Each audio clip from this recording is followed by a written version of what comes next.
So we are recording now. How you doing, Connor? I'm doing pretty good. Fantastic. Yeah. That's excellent. So, hi everybody. Welcome to the Penny Gamescast. I am your host, Tavin Bothell, here with my good friend, Connor Elliott. Say hi to the people, Connor. Hi, guys, and I'm co-host, by the way. Yeah. That's the official co-hosting, title. all that nonsense. So basically, the real whole concept of the show is real simple. Me and my buddy Connor here got a lot of thoughts. We want to add our 2 pennies onto every little gaming, whatever news comes out during the week. So we will pick 2 news items each, come here each week, and kind of just talk about it, give our thoughts, all that fun little nonsense. So I guess we'll just jump right into it today. Yes, we will. All right. So first on my first of 2 pennies, I wanted to talk about the Xbox showcase that happened this last Thursday. Yeah, the big news of the week. Big news of the week. Let me see. Let me look up the actual numbers. The Xbox showed off, I believe, 10 console exclusives. Well, I'm sorry, 10 world premieres and 22 console launch exclusives. Mm-hmm. Yeah, that's going to be part of the problem. We're going to talk about that, definitely. They showed off games from 9 of their 15 studios, first-party studios. So more to come. So Yeah. more to look forward to. That's always exciting to know, you know. Yeah. So, there we go. So they started the show off with Halo. Halo Infinite, some Halo gameplay. It was a smart choice. Smart choice. Yeah. Smart choice. That's what everybody was coming for, so might as well. And then they ended it with Fable. So I guess that was supposed to be their big punch. Cool for Fable fans. But I'm familiar with Fable, and I know that the series isn't always up to snuff. I've only ever played Fable 3. That's like Which people is guarded as like the worst, it's the worst one in the series. Well, So. did they ever release that asymmetrical game that they were doing? The one where one guy's a villain or and trying to trick the heroes? I couldn't tell you. I think they canceled that one. I couldn't tell you. So I think Lionhead Studios went down. I think during that. Well, Lionhead's down for sure. Yeah, well, now they are, definitely. All right. But I think they fell before that game came out. But Halo Infinite was about 8 minutes of gameplay, and then they released, and then it was bookended by trailers. And then they also released, I think I saw a 3rd trailer online. All the trailers were cool. But, the gameplay is what we're here for. What did you think of the gameplay? I thought it was pretty excellent. I mean, it's been, keep in mind, I never played Halo 5 Guardians, so I can't You didn't miss much. Yeah, I know. That's why I'm not like... I read the I will synopsis. say mechanically and multiplayer-wise, Halo 5 was solid. Good, it was good, but it So, was more Halo. yeah. And the story sucked. The campaign yeah, sucked. the story, just nonsense. That's what I'm excited for. We haven't seen anything from multiplayer yet, but the campaign looks fun. And my old experiences with Halo have always been with the campaign, first and foremost. Because I played on the Xbox, so I played Halo 1 on the Xbox, Halo 2, okay. Yeah, and you yeah. couldn't really play multiplayer on that. At least the one that I had. Yeah. So, it just looked good. It does look good. I'm glad to see it's a little more return to form. It seems for the most part they're trying to cut down on any gimmicks that might happen. I'm a little curious about the grappling launcher. You're curious about it. The grappling hook. I just I like it for traversal reasons. Mechanically, I want to know how it fits in. I love that moment where he grapplings the fusion coil and then just throws it at the turret. Yeah. That made me smile. That was really great. To tell you the truth, But I also want to know how it fits in multiplayer wise, which I guess we'll discover that whenever they come back with. will it be in multiplayer?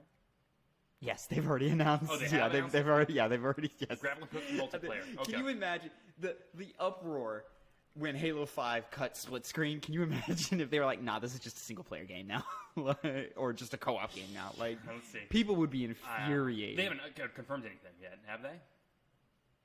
Or disconfirmed anything? I mean, split screen's in there, co-op's in there, multiplayer's in there. So yeah, your usual suspects. I haven't heard anything about Firefight, but don't take my word on Take it that. or leave it, honestly. I like Firefight, but ODST Firefight's has- fine when you're like bored of the campaign and you still want that PvE experience, but well, ODST kind of already had that covered. They just have the best Firefight mode. Sure. And then that's it. Sure. I don't think it needs anything but beyond that. I appreciated the return to form. I didn't love all the new weapons they showed off. Did you not? No, the red laser one, it didn't look like it had the punch I wanted from it. I don't like how they retooled the Mauler, but I'm probably just being picky fanboy.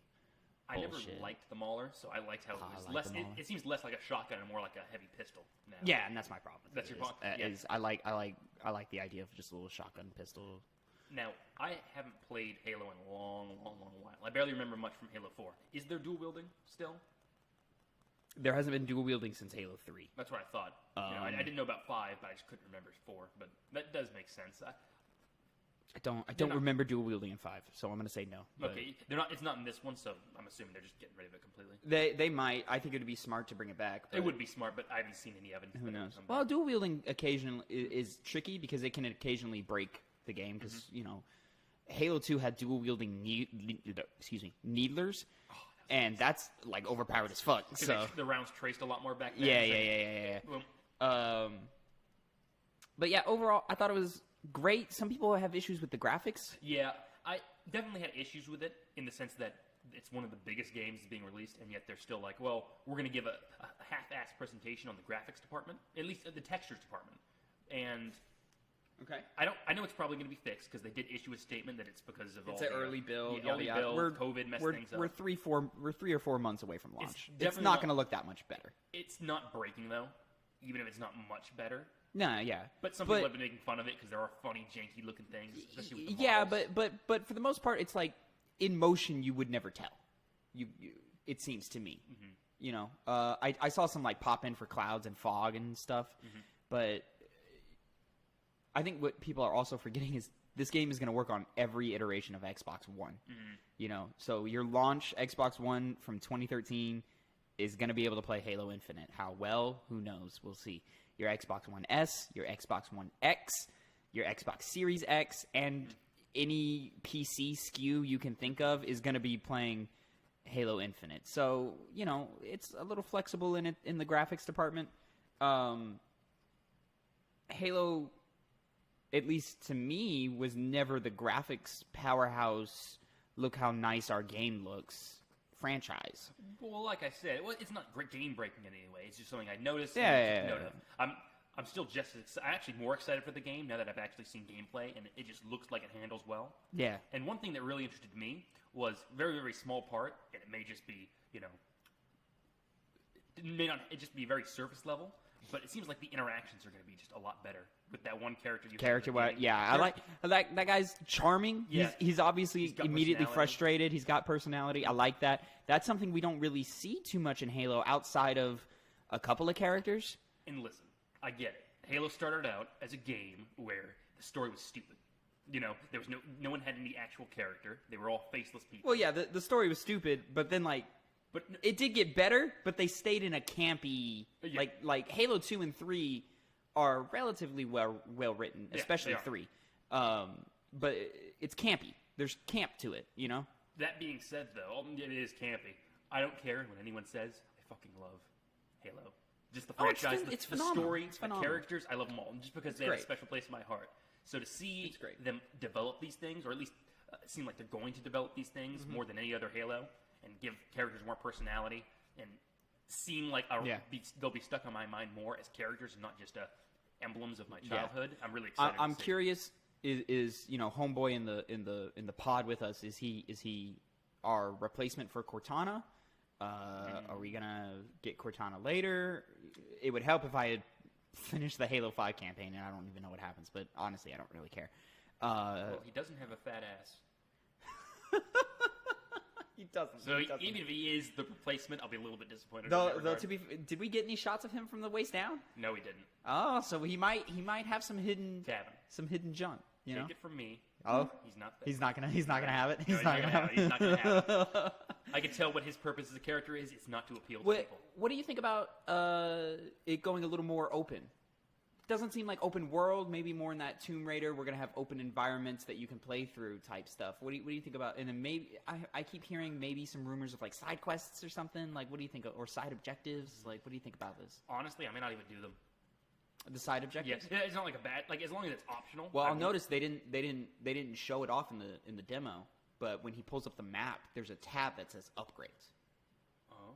Exactly. That. To which I simultaneously went ooh and because RPG elements. Yeah, that's never been Halo. Is that and then I have every question I have with the single player content folds into the multiplayer. Are there upgrades in multiplayer? Like, what does that look like? I doubt there would be. I doubt it as well. They need to keep Halo multiplayer simple. As it's always been. Its simplicity is its charm. Yeah, you know, you can pick it up and play hours of it and not get bored. Yeah, the lack of perks. It's just, hey, these are the weapons. It's a sandbox. You know, you play with the different tools and the different toys and that are in the sandbox. And weapons were visually distinct from each other, so you could always tell, okay, that guy's got a rocket launcher, that guy's just got a plasma rifle. I'm going to go fuck him up, and then hopefully rocket launcher guy will go fuck off somewhere. Yeah. And usually it ended up with, me getting blown up. Yes, but you're not good at the game now. You don't know, man. You haven't played with me in like a decade. Yeah, I haven't. But I remember that... I'm not that good. Yeah. But... if our Valorant games have anything to show for Oh, it, let's okay. see. Probably All not right. I have my moments in Valorant. You do. As do I. There were moments where I put in a good performance. But anyways. So that was Halo. Yep. I'm excited. I'm interested. I'm ready to play more. We'll Ready get to into see it later, more, but too. I've been playing Master Chief Collection on PC, and it's just been a lot of fun. Which So I I'm... haven't done yet. Yeah, get it, bro. Get it, bro. I may get it today. Honestly, with all this talk, Let's do it, man. I have the money. Yo, I'll jump in with you. My biggest issue with it on PC, and we'll talk about this I guess later, is when that game does an update, it is a pain in the ass. Yeah. And then you install the game initially. You're basically just installing Reach, and then you have to go in and install Halo 1, Halo 2, Halo 3, and then when ODST comes out, and then when 4 comes out, But I'm gonna be avid to play them anyway. I really hope they'll be worth it. I hope they add 5 to the collection just for shits and giggles, because 5 isn't on. But remember, it's called the Master Chief Collection. And Master Chief is in Halo 5. Really, isn't he barely in there though? He's not really a forefront I character. think he's in like a quarter of the missions. I think you play as him for like a quarter of the game. Most of it is lock. Yeah. And which they're getting rid of. I'm guessing they're just They're just throwing him right in the trash. dust in the wind. Dust in the wind. So next up in the Xbox showcase, they premiered State of Decay 3. Boring. Next.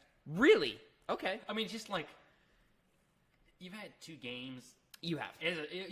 You seem to have a devoted fan base to it, but I just can't help not. I played 1 when it came out.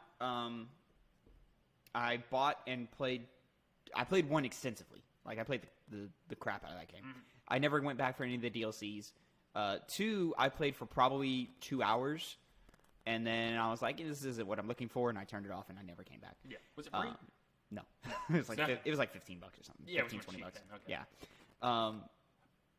The only thing, and we can't really derive anything from it because it's just a cinematic trailer. Yeah. But it's a very good-looking cinematic trailer. See, that's what I was going to bring up next because it is a new game on the new Xbox. Yeah.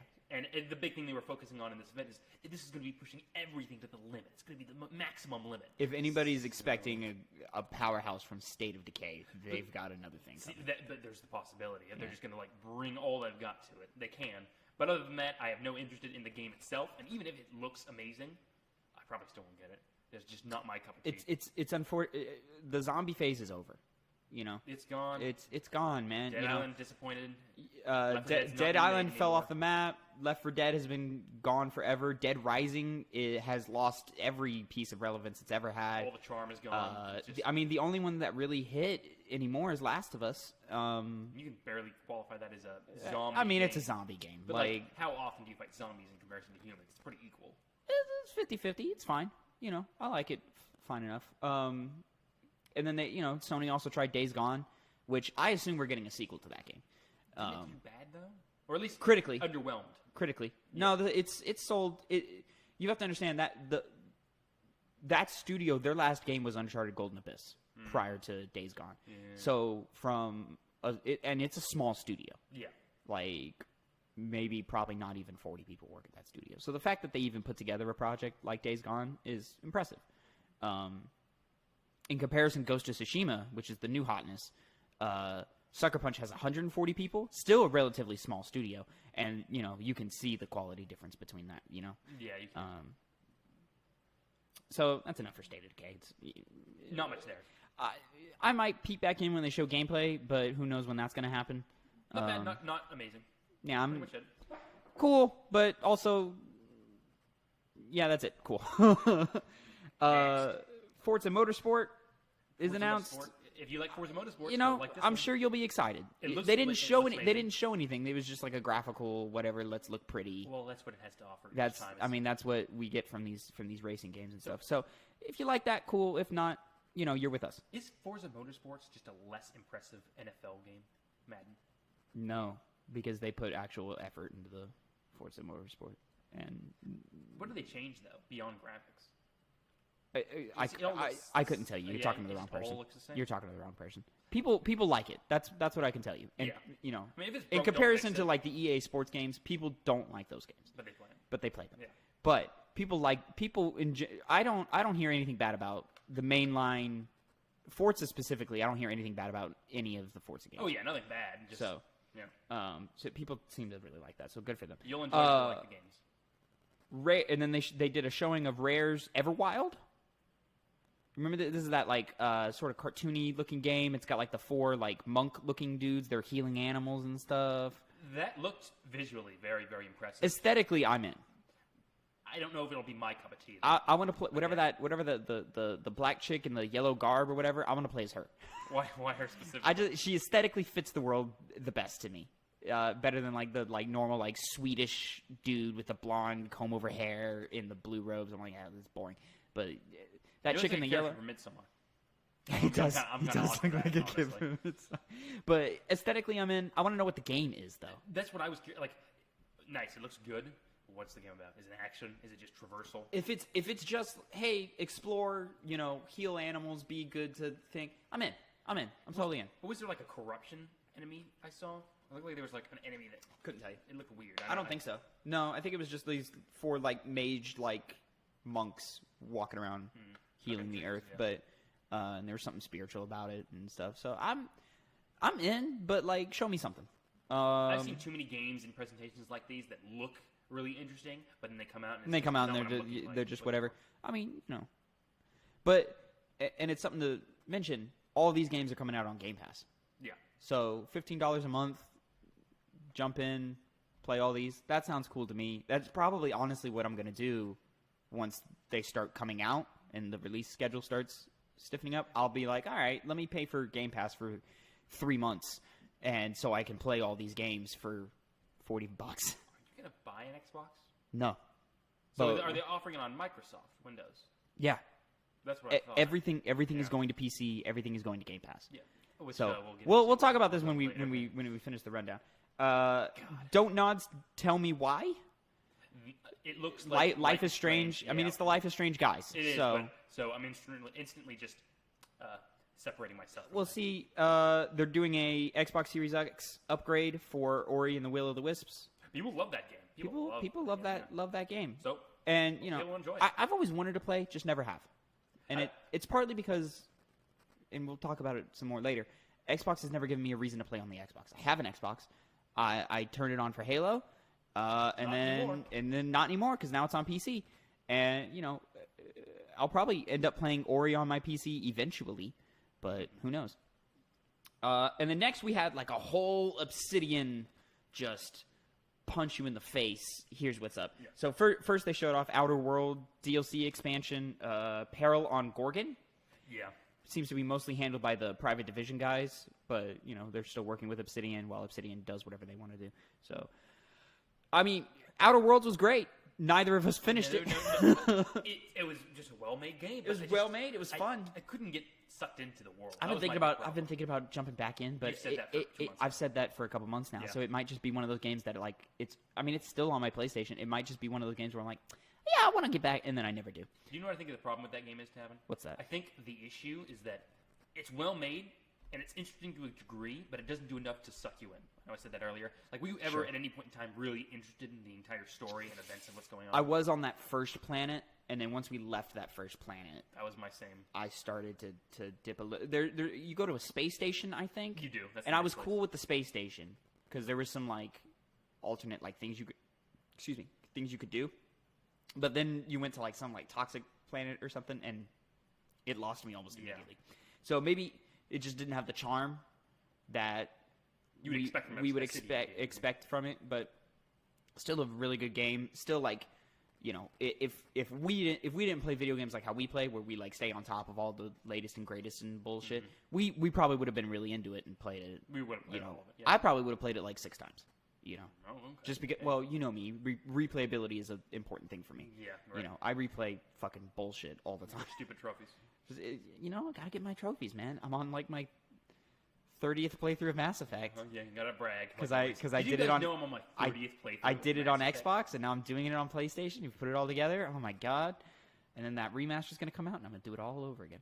God, I hope that remaster comes. And then Obsidian announced Grounded. That's that one where it's the kids and they're honestly, like Honey I Shrunk the Kids looking thing, or funny shit. It does look fun as shit, doesn't it? I love how they start that trailer. Oh my god! With the if you're ready for the biggest game of the year, keep waiting for Cyberpunk, because that's not what this is. But the smallest game. The smallest, and I also love from the guys who totally don't make this type of game. And I'm like, all right, you got it. And it looked fun. It's a little survival game. It's coming to Steam early access type stuff. I don't Obsidian's charm coming through with that game. It seems.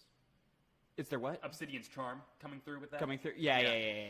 So I don't think I'll play it when it comes out for early access. But when it launches, I'll look into it and see what people are talking about it. And people are like, it's a lot of fun. I'll play it and I'll have a lot of fun. It looks like it won't be much money either, if it even does cost. Oh, I assume $15, 30 maybe, 20? 30 maybe even 40. Who knows? 40. Okay. The thing is their Xbox's first party studio, and like kind of like it's Xbox's only RPG studio.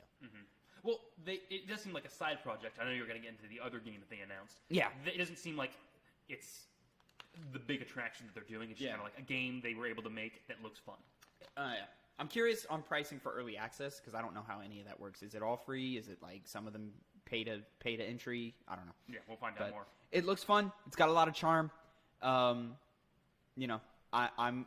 willing to see more. Next, they debuted their new RPG. This is the one where they're like, hey, this is the one you want. Avowed. It showed us nothing.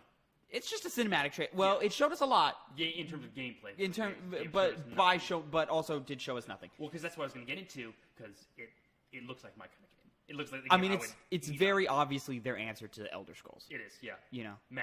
Cool magic symbols. Yeah. Dual wielding. Yeah. I'm definitely interested. I like I am too. I want to see more. But I can wait. Make the game you want to make. Make it good, because we're eventually getting we're don't be an Elder Scrolls clone, and that's something you could and you couldn't say about Outer Worlds. Is it obviously had Fallout influences, but they made choices to differentiate itself from Fallout in very, very clear ways. Well, you see, what this game I hope it's kind of like is what Obsidian did with Fallout New Vegas. Is it came out, it wasn't a mainline entry into the game, but it ended up being one of the best Fallout games that was ever made. Yeah, people love it. This could be something similar in the vein of Elder Scrolls. We're not getting Elder Scrolls games for a little bit.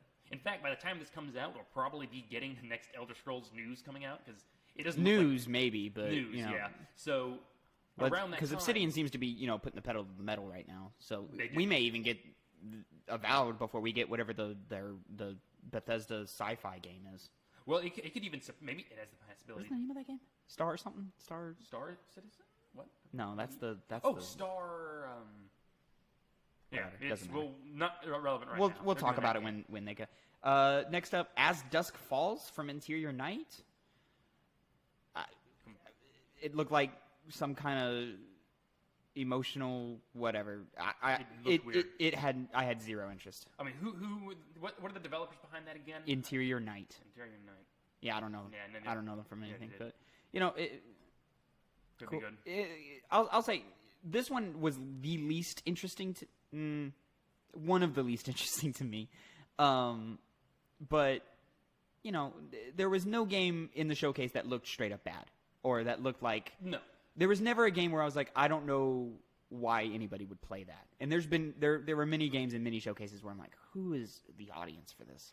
But for this one, like even in the PS5 showcase, I was like, yo, why is this here? Like your audience for whatever their fucking anime dinosaur game was. What you talking about? Whatever, it doesn't matter. Psychonauts 2 got a gameplay Yeah. reveal. Looks like Psychonauts. Never played the first Psychonauts. They got Jack Black. They got Jack Black singing a song. Who knows why? Because it's Jack Black. You know what? Psychonauts, I'm into it. You know, Yeah. it almost. I was like, I've owned Psychonauts forever. I should just install it and play it. You know, but I doubt I will. I'm playing 6 other games right now. Well, it's not Brutal Legend 2, so next. It is not Brutal Legend 2, but That's all I want. maybe That's all I one day. want. Maybe one day. I want my love of metal to be reignited. Like when I was 16 years old. There was an announcement for Destiny 2 coming to Game Pass with every expansion, Yeah. coming to Game Pass. That's dope. That's nice. I honestly might get Game Pass just for Destiny 2. Well, you've been meaning to play Destiny 2. I You love wanna get Destiny into 2. it. I love Destiny 2. I like the just concept don't. of it a I lot. don't have a base that I can play. I don't have a group that I can play with. You so don't, and you need that I group. kind of need that to. And honestly, as much as it looks good and I love what it has to offer, I have no interest to go back to it. Looks like a great Fair. game, but it just looks Fair. like something I'd rather play other games. My instead. my thing is at this point I would like to get into a Destiny 3 or whatever, or whatever they want to call it, but I doubt we're ever going to get that game. It's probably just going to be expansion on expansion. One of the new expansions was Beyond the Light, which means maybe you're going beyond Beyond. the known universe. So Yeah. that could be the Maybe entry Did into you- Destiny the 3. gameplay stuff in that looked awesome. Like Oh, the, yeah. the throwing the ice grenades, and it building platforms and stuff on you. Oh man, that looks great. That looks. Bungie knows how to make a shooter, man. They do. They know how to make a shooter. Next, Xbox said, "Hey, look at this. We have console exclusives." Well, boy, Oh boy, what are they, Tavin? they started out with Stalker 2. Okay, that's actually cool. Is it though? Stalker is a great game. Okay. Like, trust me, it's not a Metro ripoff. It's just I mean, a people say that good about Beyond Good and Evil, and I have no faith in Beyond Good and Evil 2. How does that relate to Stalker? I don't know. It probably doesn't, but No. Not even Stalker, the it's just one of those various- franchises from an era that, Dude, it's from Russian people. It's good. I understand that. Russian But people we make have good video games. we have a good Russian video game And we have another one in now. Metro. We could have another one, but like But Stalker does stuff that other games don't. I'm sure it does, It has but its own tone. It has its own world. Yeah. And it's very unique. It's hard to explain it without playing it, sure. I just but it's great. Trust me. it shares too many elements with Metro for me to care. But if you actually played the game, it doesn't. Okay. Very different. All right. Well, we'll keep an eye on that. Next one we're going to skip over for now because I know you want to do a bit more of a dive into it. But they announced Warhammer 40K Dark Tide. Weird name, Dark Tide. Oh well, it makes sense. Sure. Well, it makes sense. So The 40K fan says it makes sense, so it does make sense. I'm sure. So we'll get back to that. But then they did Tetris Effect Connected, which is just a multiplayer update for Tetris Effect. It's coming to Xbox. Cool. Tetris is, What you the were just perfect playing. video game. I was just playing it in the other room. Just a Yeah. couple minutes ago, yeah. Just moments ago. And, it was like, oh, let me hop on. I'll play for like 3 minutes. Played for almost 12. You know. You did good, though. I was doing good. I was doing A good. I was couple doing of good. levels. Next they did. Oh, I'm excited about this game because it just speaks to the like charm and art house like bullshit that I enjoy. The Gunk.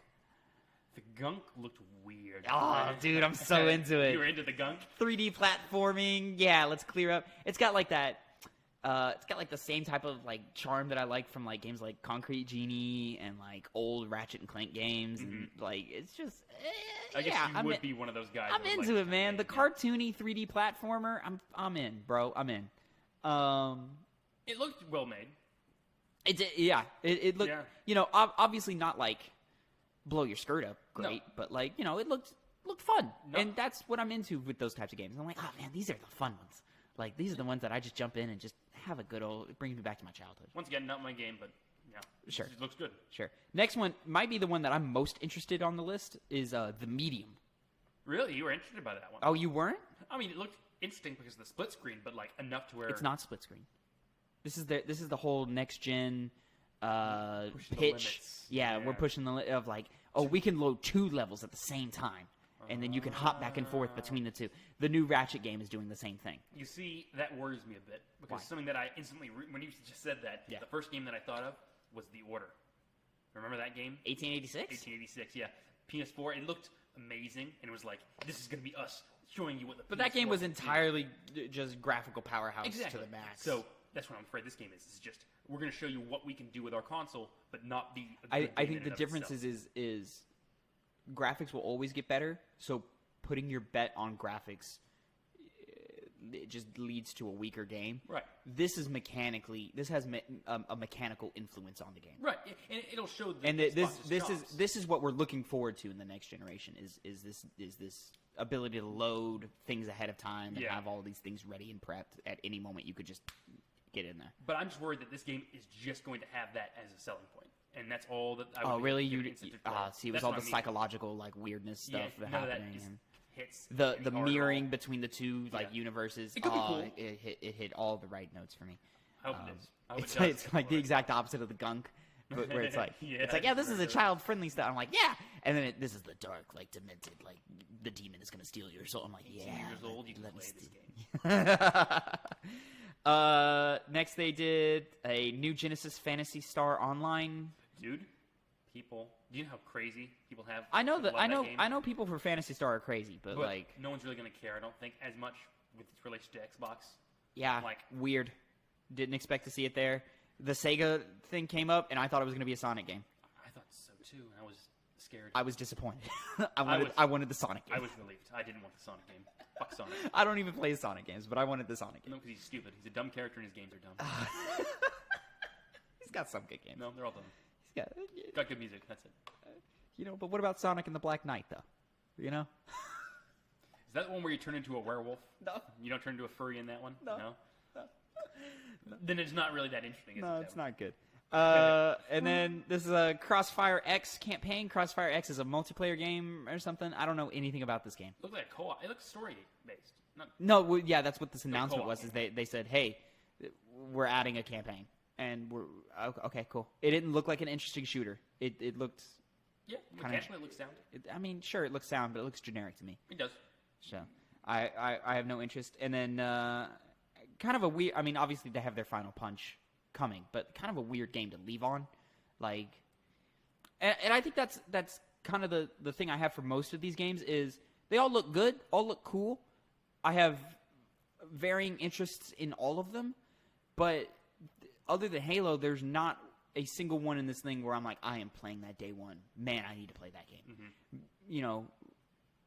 Meanwhile, I can say that about an upcoming PlayStation game for the last 5 years. It's oh man, I can't wait till Uncharted 4 comes out, and then they follow that up. Oh, God of War, Horizon, Spider-Man. All these things are coming, and I can't wait. Well, This one with Xbox, I mean, I can't. The argument that Xbox doesn't have games is dead. They have games now, but how much do we want to play these games? not an incredible amount. Not an incredible At the amount, There's other opportunities that I think are Definitely, out there that we can play hey, instead. if there's many of these games that hey, if they hit in the right time and there's nothing else too huge going on, I could see myself diving into, Grounded. But Yeah, I could see myself getting. I into could see myself. Even doing though that, by the way, even though it looks fun, it doesn't look like a next console generation game. No, but It's fun. what is It what looks is na- fun. I mean, It looks fun. That's I all think that you can't judge a console based off at this point in time. You can't judge a new console based off what it looks like No, not at now. all. You have to judge the console off of Well- the midway point to the end. PS4 games, early PS4 games look like PS3 games. It's not, your infamous Second Sons, your Killzone Shadowfalls. There's nothing about those games that scream next generation. But you can't tell me Uncharted 4, Last of Us 2, Red Dead Redemption 2, God of War, Spider-Man. Those are next-gen games, in the current generation, of course, when compared to last generation. And then they ended with Fable. Cool. Fable. People have played that a lot. People love Fable. And it's making a resurgence, it seems. I like that there's no number, there's no subtitle. It's just Fable. As someone with a past, I like the magic shit. Magic's cool to me. So But Fable Magic always just seemed kind of it's always way too kind of simple or whatever. generic. I've heard that they're still keeping the the tone of Fable, which is like kind of comedy, like tongue in cheek. I mean, the fairy did get eaten by a The fairy got eaten by a toad. You know, that was cool. That's Fable. That was cool. I like the little look she gave of the like You got someone destroyed. like snuck something into her bum by accident. Like she's like, oh. But yeah, you know, Fable. It could be interesting. It could be failure like 3. It could. I don't think it'll be like 3. I don't think it will be. I don't think it'll be like 3. I think, you know, best case scenario, it revitalizes Fable in the way God of War did. For God of War, obviously tonally different and mechanically will probably be different. But now the new Fable game, who's it made by? I couldn't tell you. I will do a little bit of research. A little bit of research. Well, in the meantime, No clue. no, great. In the meantime, let's circle back over to Dark Tide. Yes. This is your Warhammer first. 40K This is your Dark first topic that you wanted to talk Yeah. about. So Dark Tide. I'm looking at their website right now. Is this new co-op first-person shooter with a strong melee component? It's from Fat Shark, the developers of Warhammer Vermintide games. There's an action-packed trailer set on Automata. Pride, Dark Tide will allow up to 4. Blah blah blah blah. None of those words mean anything to you at all. None of these words Now, mean anything to me. That's one of the issues with Use games like a this. variety of ranged and melee weapons in visceral clashes against the forces of the Dark Gods to prevent the city from succumbing to chaos. Now, CEO of Fat Shark says he's very happy to announce it. Very excited to show players what they're getting in 2021. so you played Vermintide 2 with me a little bit. A little bit, a couple hours. Like to get you back into it. I would like to, you know, I spent money on that, so I would like to, you know, justify that purchase. And get to the good parts of the game. Sure. The real value of the game. But Sure. that's the reason why I'm so excited for Dark Tide. Uh-huh. It's because I am a big Warhammer fan. Yeah. And the problem with Warhammer, especially in relation to this new game, is it's really hard to get into what Warhammer is because it's such an expanded universe. Seems very varied, like Oh, varied. yes. It, It like is good. It has so much potential, though, for video games like Dark Tide, but it's failed on almost every single one all the time. We can barely, especially with Warhammer 40K, like Warhammer Fantasy, which is the fantasy part of Warhammer. Yeah. It's had successful entries in the form of Total War, which people love, and they're really good games. But beyond that, you just kind of have upsets. Like back in the 2000s, there was a game called Warhammer 40K Fire Warrior, and it sucked. I think I played the demo for that. You game. did? I think Well, it sucked. probably. It was really bad, and people were so excited because like, oh, it's a Warhammer game. It's gonna be so cool. Warhammer. And we played Dawn of War, and Dawn of War is a cool game. And those progressively just got worse and worse from- and worse.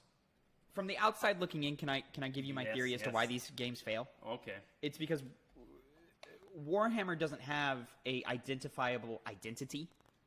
You know, you look at Star Wars, you know it's Star Wars. You look at Lord of the Rings, you know it's Lord of the Rings. You know, Warhammer, we could be magicians and knights fighting rats, or we could be space warriors in Roman armor or something, and you know, fighting space pirates and shit. And it's like there are no space pirates. No space pirates. Well, at least it's not a big part of it. See, that's the problem. The issue isn't that it doesn't have an identity. It's just there's so many moving parts to it that it's hard to be, okay, this is the thing we're going to focus on, and this is how we're going to present the Warhammer See, but I think that's how you solve the problem, is saying this is Warhammer. Well, see, that's what I'm hoping for, because this is going With this? Yeah, well, because it's a big hope, but it looks like in terms of 40K, it's going to show you that everything sucks. It's really dark, and it's really gory, and it's really fucking badass. That's the big thing about all of this. And you had this game called Space Marine that came out back in 2011 that was amazing. The company went under, which is why we never got a sequel to it, but people loved the game. And that really could have served as another shooting point for 40K into a greater audience. Which, to be honest, I'd be fine if it doesn't even reach that audience. Do you think this game reaches an audience It does. outside of fandom? No, it doesn't right now, but Okay. it can. I definitely see the potential. And, well, I honestly... Because let me would be tell you fine from this with it. trailer, Yeah. ugh, like, Ugh? I mean, it's the same thing we just talked about with State of Decay. It looks like some weird sci-fi generic co-op shooter against zombies. Well, like, who wants this? I mentioned you played Vermintide 2, because it's going to be that. I assume it was going to be that as well. Greater emphasis on shooting. Which, so you have if actual those who guns. don't know, Vermintide 2 is Yes. a squad of 4 go into a level and then they just beat up giant rat monsters. Yep, you bash rats and bash for Chaos Warriors. Way too long to It do is this. not way and too long. none It's of the very combat is that interesting. The combat's great, actually. Okay. It's great to feel powerful Maybe. against like large waves of enemies. But Sure. I'm hoping that it Kind of feels like God mode some of the time. Well, that's because you're playing like you. I did play on the easy mode. Yeah, and that's the greater difficulties is where the game really shines. Sure. But I'm really hoping that this game can just bring a lot of people into those kinds of games, because Vermintide 2, as good as it is, has a lot of problems, particularly with how Fat Shark runs the game, doing a pretty shitty mission that also brings with it the hardest difficulty mode locked behind a $20 paywall. Oh my And that's God. like one of the best parts of the game, and you can't do that. Just decisions like that Fat Shark has made, not trying to be greedy or shitty, because they've also done great things as well, like give you 3 whole To be new fair, missions that are free. the Metro games, when they originally launched, did the same thing. Their hardest difficulties are locked behind paywalls. I didn't even remember that. Yeah, The game's it's hard not as for the is. collection that they put out that Redux, you and not I Redux. played. No, but the original games, yeah, the hard modes are locked behind paywalls. Yeah. I mean, okay. A lot of the excitement I have for this game relies on me being a 40K fan. Yeah. So the big issue is that I'd want it to extend past that and stop just being like a game where, I'm into Warhammer, so I'll like it. Yeah. Because it seems like Vermintide has that issue. Listen, And this I hope might it works. be a better. I hope it hits. I hope people like it. I hope it finds an audience. I know the 40K guys are hardcore and dedicated to what they love. Yeah, that's one way to say it. Yeah, Passionate. Sometimes too passionate. passionate, definitely. But it's just as a franchise, I feel like it's just hard for this franchise to shake off like the 30-year-old nerd in his mother's basement vibe. I don't live in my basement, and I'm not 30. You're no, but that being said, this is the chance. But This is another I chance also it has wouldn't to put you in extend that. past I wouldn't put you in that category of those fans that we're talking about. But so I hope it works. I hope it's fun. I hope the shooting's great. I hope the melee feels right. We Based need off to of see my more. experience with Vermintide, I don't think it will. But wait till you play Vermintide a little bit more. Well, we'll find out. You'll see the allure. Trust me. All right. We'll see what happens. So moving on. Yes, moving on. To my second little topic here. Ghost of Tsushima is PS4's fastest-selling first-party original IP debut. Could you put more asterisks on that? I know, that's a little bit. I remember seeing an article like that, and it was just like, oh damn, this is. It is the long. PS4's asterisk. Fastest-selling asterisk. Yes. First-party asterisk. Original IP asterisk debut. I mean, good. Sounds good. That's great. It's a good game. Very good game. So I'm looking at an article from IGN right now. Sucker Punch's latest game sold over 2.4 million copies in its first 3 days. Ghost of Tsushima has become PlayStation 4's fastest-selling first-party original IP debut, with over 2.4 million units sold through globally in the first 3 days following its July 17th release date. For comparison, Horizon Zero Dawn sold 2.6 million in its first 2 weeks. So Ghost riding up on Horizon 2-week numbers in its first weekend. That's phenomenal. That's fantastic.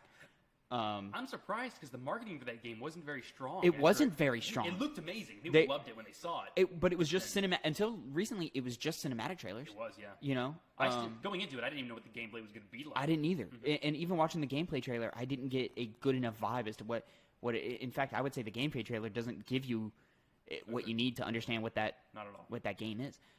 You and I are both playing it. We're both really enjoying it. I think Congratulations maybe to Sucker a Punch. little bit more, but yeah. Well, yeah, but I don't, and we'll get into this when we talk about what we've been playing and stuff. But congratulations to Sucker Punch. They got a hit. I assume we're gonna get more Ghost games. Whether it's gonna continue following this character or not, I don't know, because I haven't beaten the game. Now, when was the last Infamous game released? When was the last Sucker Punch game released? The last Sucker Punch was technically Infamous First Light, which is an expansion for Second Son, which released in like 2014, I want to say. So Sucker Punch really bookended the PS4. I know. Kicked it off with Second Son and finished it off here with Ghost of Tsushima. I really liked Second Son. Obviously, was the weakest of the 3 games. And as of right now, I would say I like Infamous 1 and 2 better than Ghost. Mm-hmm. I think Ghost is better than Second Son. Then again, you are a major fan of those. I love, and superhero clicks with me better than samurai does. Not Japanese, but like samurais. Samurai. Yeah, it's that era. It's my same issue with. I have the same issue with knights, like English knights and shit. Like you don't like those? You don't like English knights? Boring. It's. This is the guy that watched Marvel's movies. Yeah, you're damn right. Because we have aliens next to a dude in a metal suit next to a guy who's 100 years old and looks like he's 37. Overrated. Some of them, yeah. Yeah. I mean, I'm not out here saying Marvel movies are like the greatest film franchise ever. But let's definitely not make this a Marvel podcast. No. I need to That's for another date. Oh, shit. So, yeah. I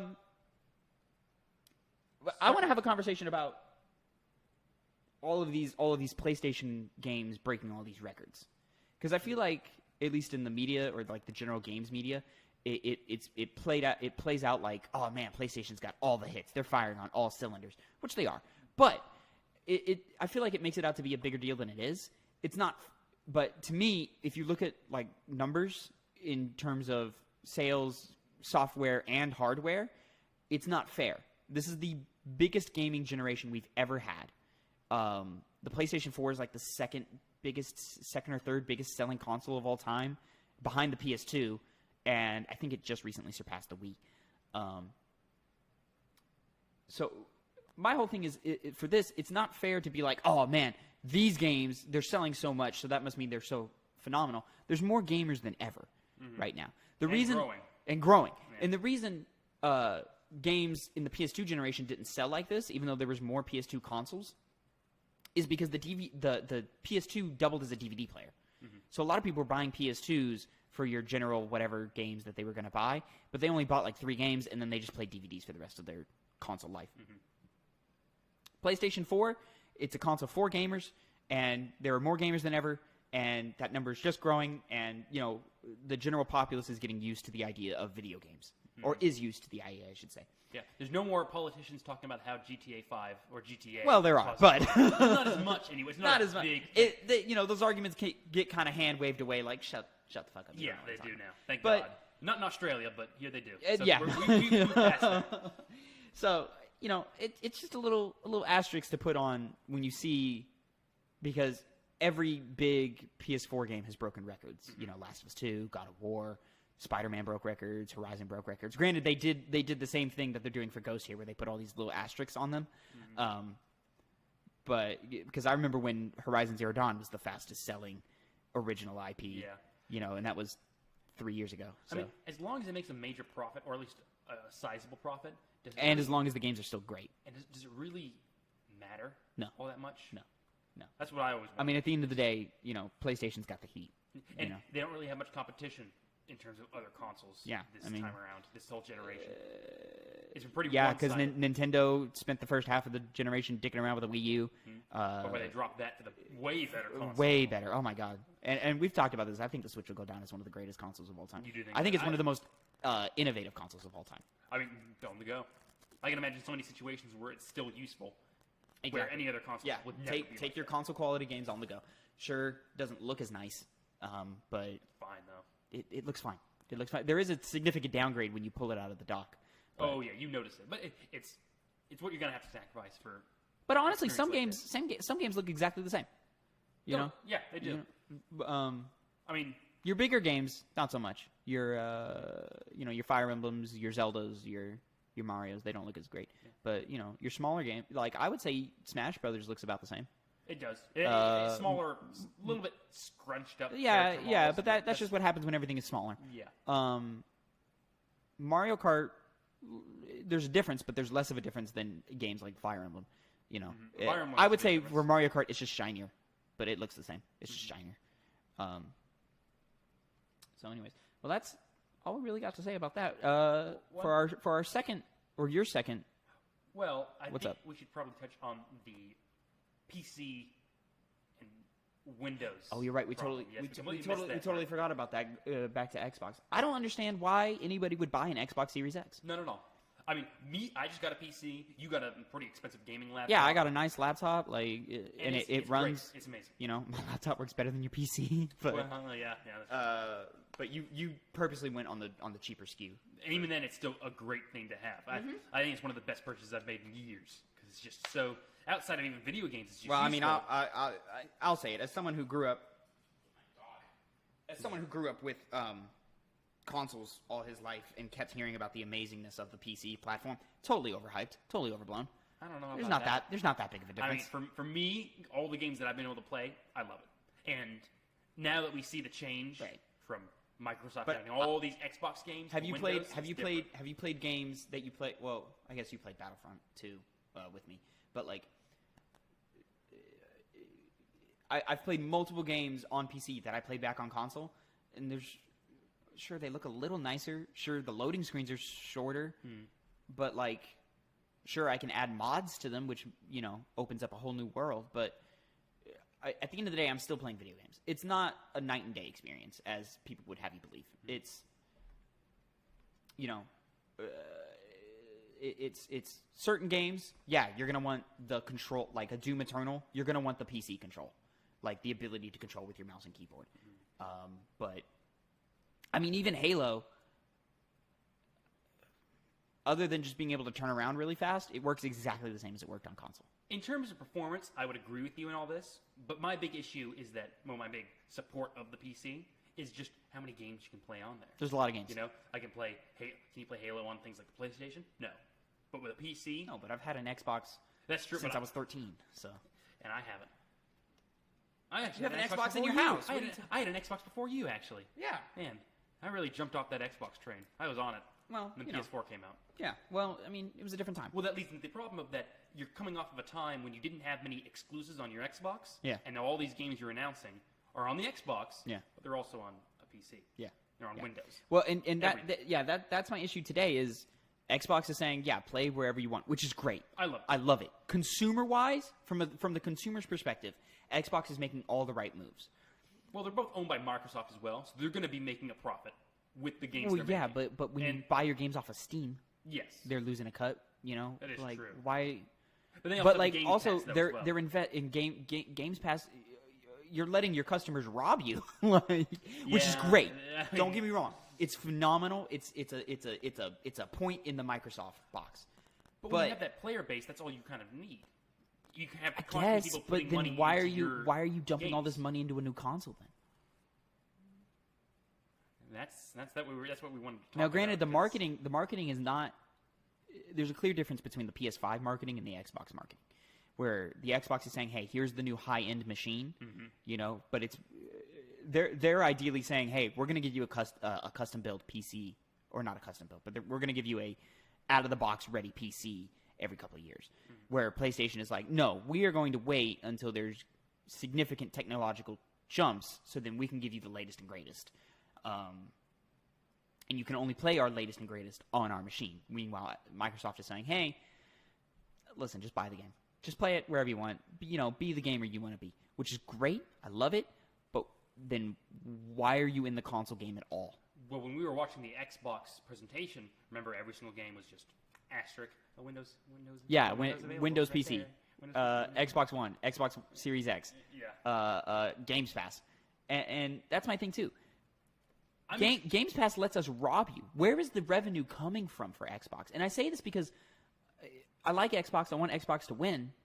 Not in like a console wars way, but in just like a hey, they did better this year than they did last year. That's great for everybody.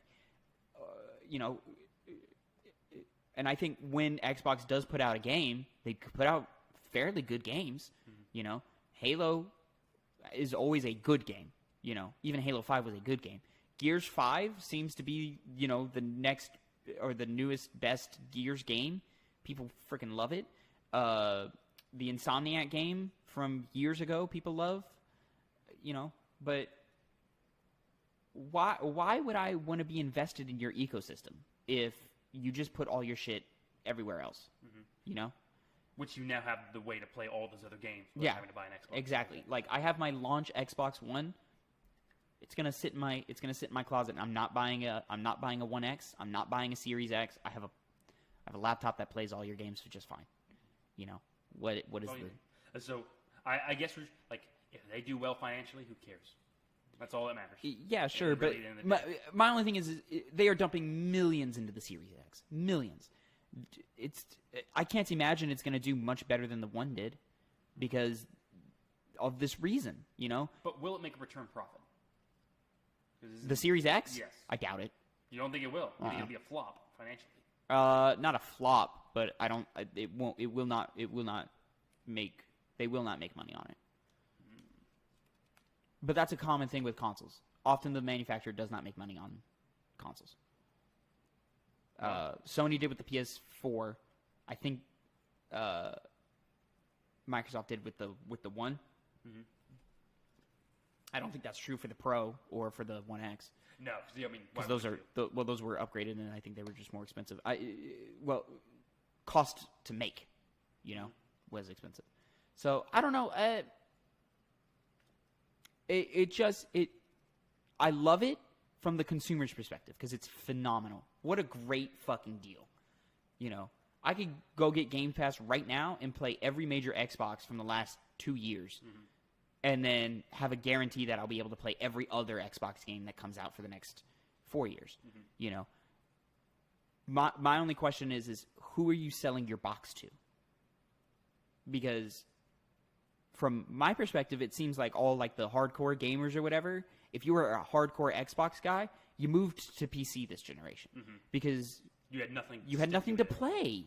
If your PlayStation outside of your third party, yeah, like you're still for years. Yeah, right. Like because PlayStation from day one all the way to the last day has given us something to play. Mm-hmm. You know, not all of them have been bangers, but most of them have been. I remember there was a time when a game would come out and it was really almost a 50-50 toss-up if it was actually going to be good.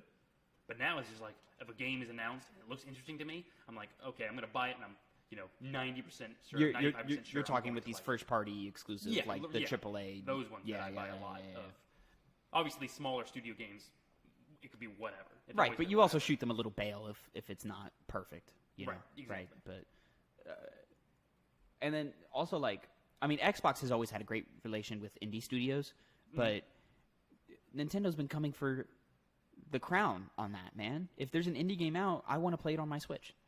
It seems like the better console just to play it on. Yeah, because I can take it on the go. And that's where you want to play those games. You know, I want to play those games in a mobile setting. Mm-hmm. I don't, sure, I'll throw them up on the big screen every once in a while, but The Messenger, I played that entirely in handheld mode. Mm-hmm. You know? Speaking of which, I cannot wait for Axiom Verge 2 to come out, but that's... Well, it'll probably be just as good as the last one. It probably will be. The first one was great. Mm-hmm. I never finished it. I got lost. I know, you did. You lament that still. Yeah. It's a great game, though. It's a great game. But I feel like that's just me with Metroidvanias. I play it until I get lost, and then I'm like, all right, I'm good. You do have a hard time coming back to games whenever you stop playing them. Yeah. That's why I gotta get it while it's hot. Right. So yeah, that's about it. So do we want to jump into your second topic? Yes, I do. Yeah? Mm-hmm. So Connor, you finished The Last of Us 2 recently. Later than most people did. Later than most people. So I should mention that every single time I play a fucking game, it's always spoiled. No matter what it is. You have bad luck with spoilers. I think it's because you hang around the wrong parts of the internet. I don't. I think you do. I think you follow the wrong people. I get it on YouTube. That you get it on YouTube? No videos of. That's where I get my spoilers. And then I'll be like, Did you get it for this game? No. Where'd you get it? You got it from Twitter on this game, right? Any of the spoilers? For Last of Us? Yeah. I had no spoilers. Besides Jesse dying. Well, yeah. Well, let me also put right now. And Joel dying, actually. It's a little late now. But let me go ahead. It's been a month and a half, 2 months, whatever. You've had plenty of time to play the game. We're gonna dive deep into spoilers for a minute, and this is gonna be like a little Last of Us review or whatever.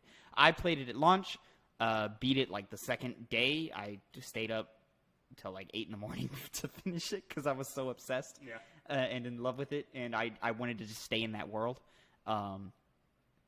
So I'll beat it for. I'll just jump out with impressions. I haven't talked to you about this since you've beaten it. Held back my own. You've held back. So I'll go ahead and throw it out because you already know my opinions of the game. Mm-hmm. I love The Last of Us Part 2. Mm-hmm. I think as a whole package, it surpasses the first one. There are elements of the first one that are better than the second one for sure. Mm-hmm. but I think that speaks to the quality of the first game more than it does to the detriment of this one. I think these are just both two excellent games from a studio that has been on fire for the last decade and a half. I think Naughty Dog is like top tier developer, one of the best in the world, and I think that I just don't think they've missed since Uncharted 1. They missed with Uncharted 1, or they haven't missed? They haven't missed. Okay. Like that was their first one, and then since then they've just gotten crazier and crazier. I played the remastered version, not the original one. Yeah. And it ran pretty well, you know. Yeah. The original one, the remastered version is a much better version of the game. Much better version of the game. In general, the remastered is better for all three of those games. Mm-hmm. I have issues with Uncharted 3, but it's still a great game. It's not. It's but when I first played it, I liked it more than 2. It's gone away now, but you're still wrong. But well, I'm actually not still wrong because I think 2's better. Have you played it since? No, but You're just going off of me brainwashing you for the last decade? No. I saturated on it, and I forgot a lot of the things that happened in Uncharted 3. To be honest, I'm not a big fan, like you are, of Uncharted, the franchise. Mm-hmm. It's fun. Well, and I'll say, it's written very well. I've been playing Naughty Dog games with my family because they're not gamers, but yeah. Naughty Dog makes the best cinematic games. They're good to watch. Yeah. Out there, the perfect blend, in my opinion, between cinematics and gameplay. Unlike the Quantic Dream like games with the heavy rains and the. What difficulty have you been playing those on? Normal. Normal. I know you were doing. I know you were doing hard. Maybe even easy. No. Because I wanted it to still be fun for me to play, but at the same time, not so hard that they become disengaged because I've died in the same arena 6 times, which happened a couple times. But so we played. We started with the first Last of Us, and then I played for them Uncharted 2 and Uncharted 4 back to back. They really enjoyed The Last of Us. I wouldn't say they loved it, but they really enjoyed it. Uncharted 2, they were like, yeah, it's okay, it's fun. There's not a lot of character arcs in that game. It's just here are our characters, and then here they go, and it's an action. Yeah, the plot isn't what's important. It's the fun thrill ride. But when you're not playing it, you don't feel that all the way. Yeah. And that's probably my biggest criticism for 2 and 3 specifically. I would also give that criticism to 1, but 1 has other other problems with it. More notable ones. And then we played Uncharted 4, and they really, really enjoyed Uncharted 4. The whole convoy sequence where Nathan is hanging off the rope, and then he gets chased by that truck, and then blows up. They were on their edge of the seat for that. And then we started playing Last of Us Part 2 the other night, and we got up to Joel's death. We're on our way to Seattle, and then we stopped. So you haven't gotten to Seattle yet? No. We're on the outskirts right now. They haven't seen any of that. They've literally just saw Joel die, and then I turned it off basically. Mm-hmm. Yeah. Well, we did the little whole funeral bit where you go through the house and stuff, and they were Steve. My little sister was upset.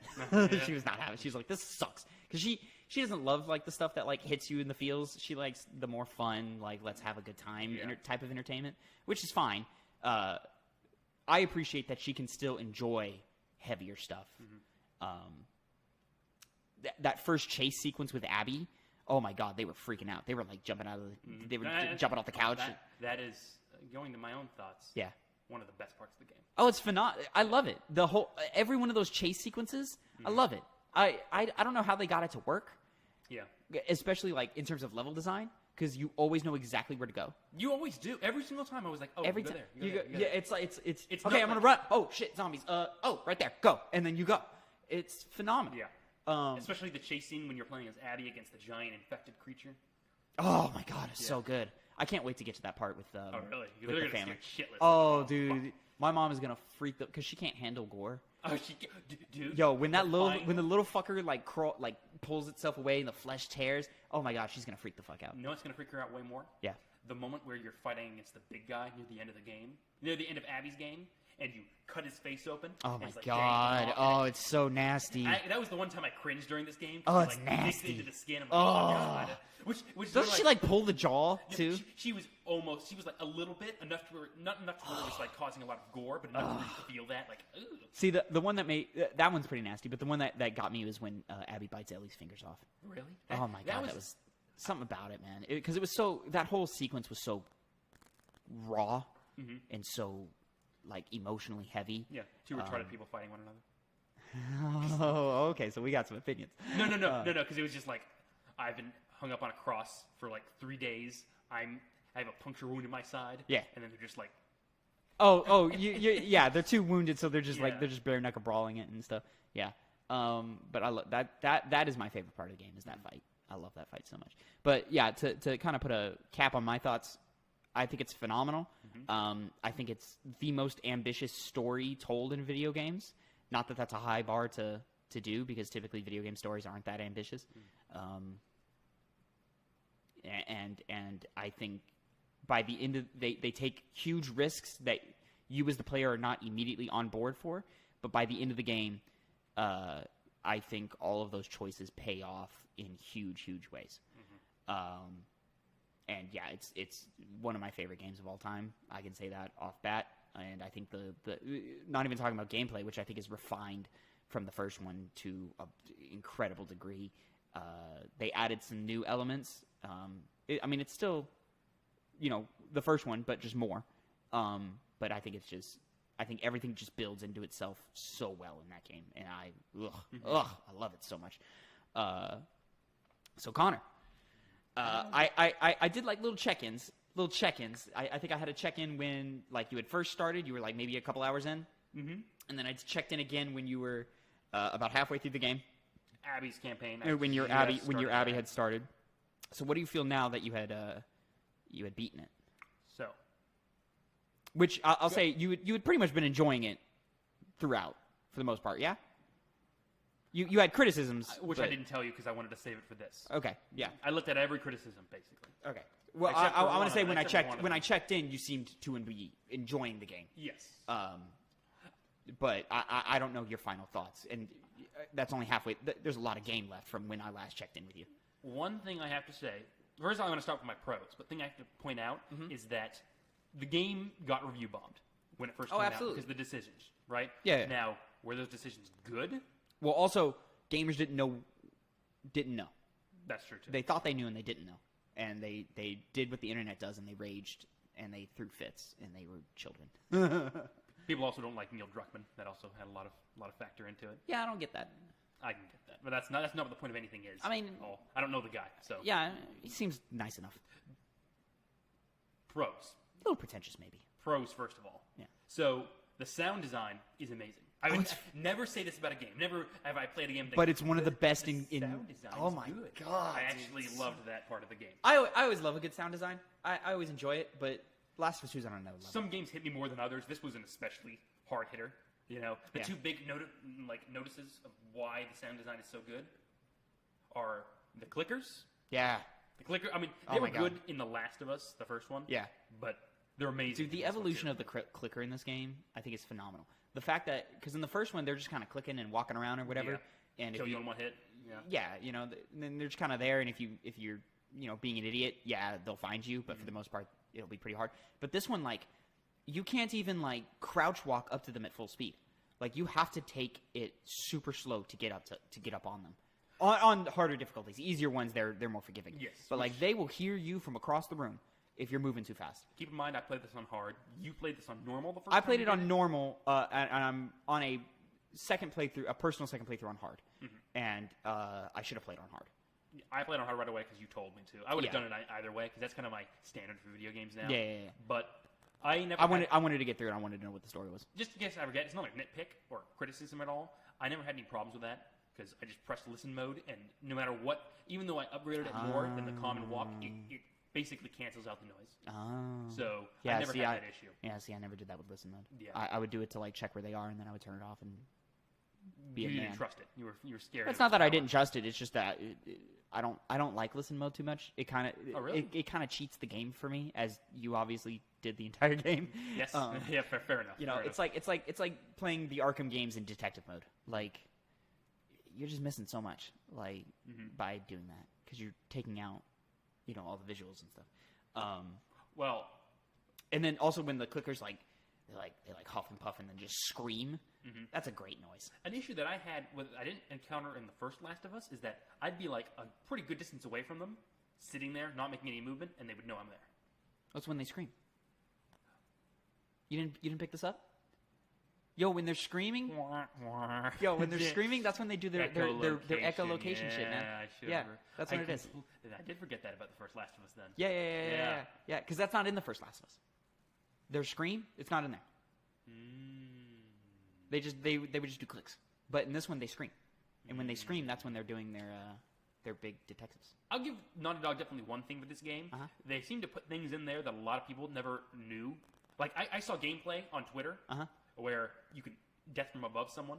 Yeah, I never told you in the game. I think I had done that once. It's not a good way to do things. I've played the game essentially 1.5 times. Yeah. By this point, I think I did it once my first playthrough. Well, it's not the most effective way to do things, which is why I never. It's dangerous. It once. It's dangerous because it's fast and it's loud and it's it's dangerous to do that.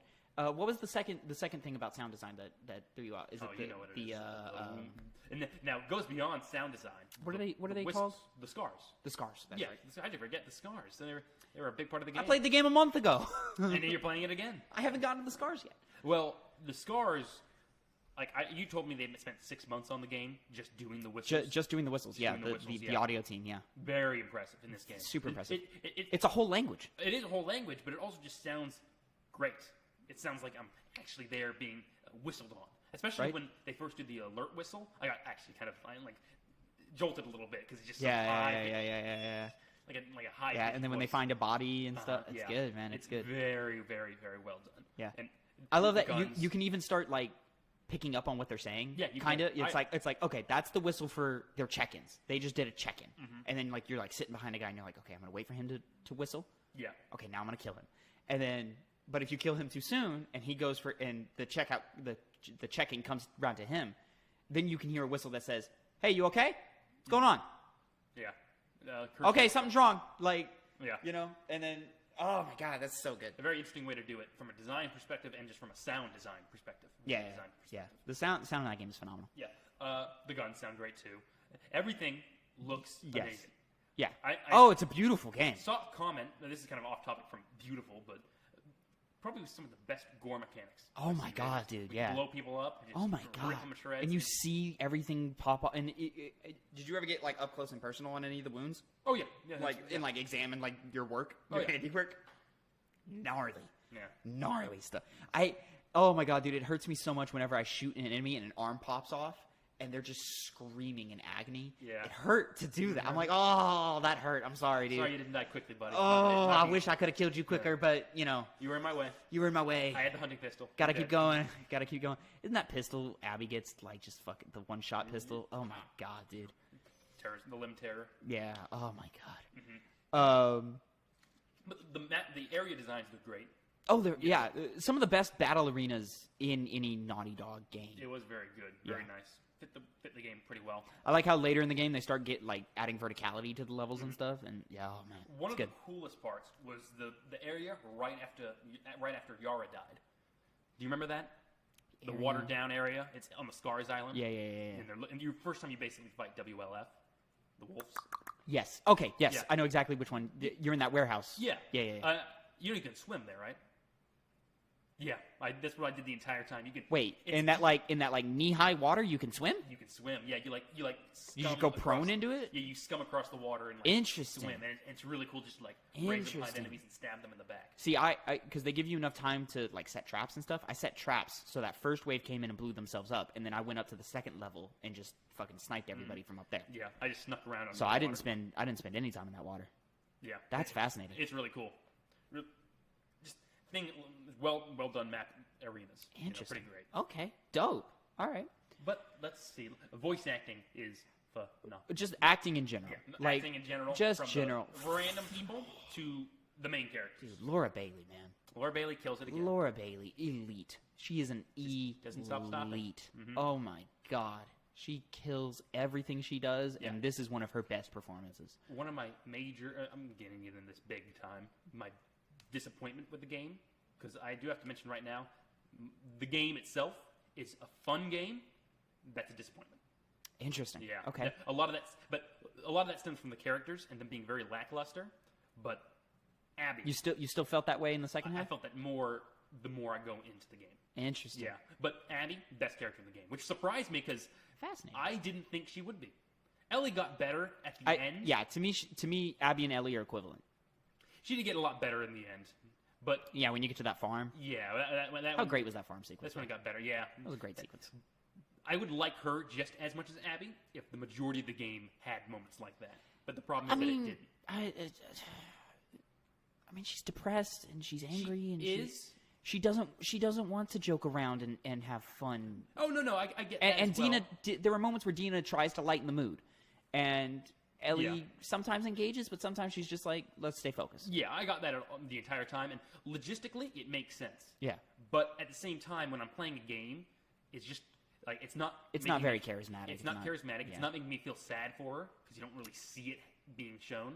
Interesting. So I don't see any emotion at all there, sad or otherwise. See, if you turn the camera around and look at her face, the in-game animations on the face are really good. Oh, too. yeah, they did. Especially when you're killing somebody. I noticed that. Yeah. Oh my god, the camera even zooms in on the face when you're killing somebody, like intentionally. Mm-hmm. So like you get they're like, hey, we worked really hard. Well, on these facially. Generally when I would stab people, I would just like do that. Yeah. It became hard to though most of the time because I did the quick assassinations. So it's just like when you eventually get that upgrade, yeah. I don't know if you noticed, but when you're Abby and you're on the sky bridges, if you look at her face, she's fucking terrified. You do any heights during the entire game if you do that. Oh really? Yeah, which I liked a lot because as a guy with major fear of heights, you could relate. That was another one of the best scenes in the game. Wait, did that part scare you too? Or it got to you a little bit? They did a very good job at making you, if you have a phobia of heights, you're scared of that scene. Nice. That was the second scariest moment in the entire. It was tense, but I think I was tense because I knew Abby was terrified. It relied on that a lot for people that weren't scared. So I empathized with Abby, and I was like, okay, yeah, I feel you, girl. I feel you. Yeah, but I can imagine myself. This is how I would feel if you put a snake on me. I'd be like, Well, same thing. I was seeing. Well, granted, Abby's fear of heights is much more than my fear of snakes. That is definitely true. Yeah. Mine's probably very similar to. Well, actually, hers is worse than mine. She's terrified.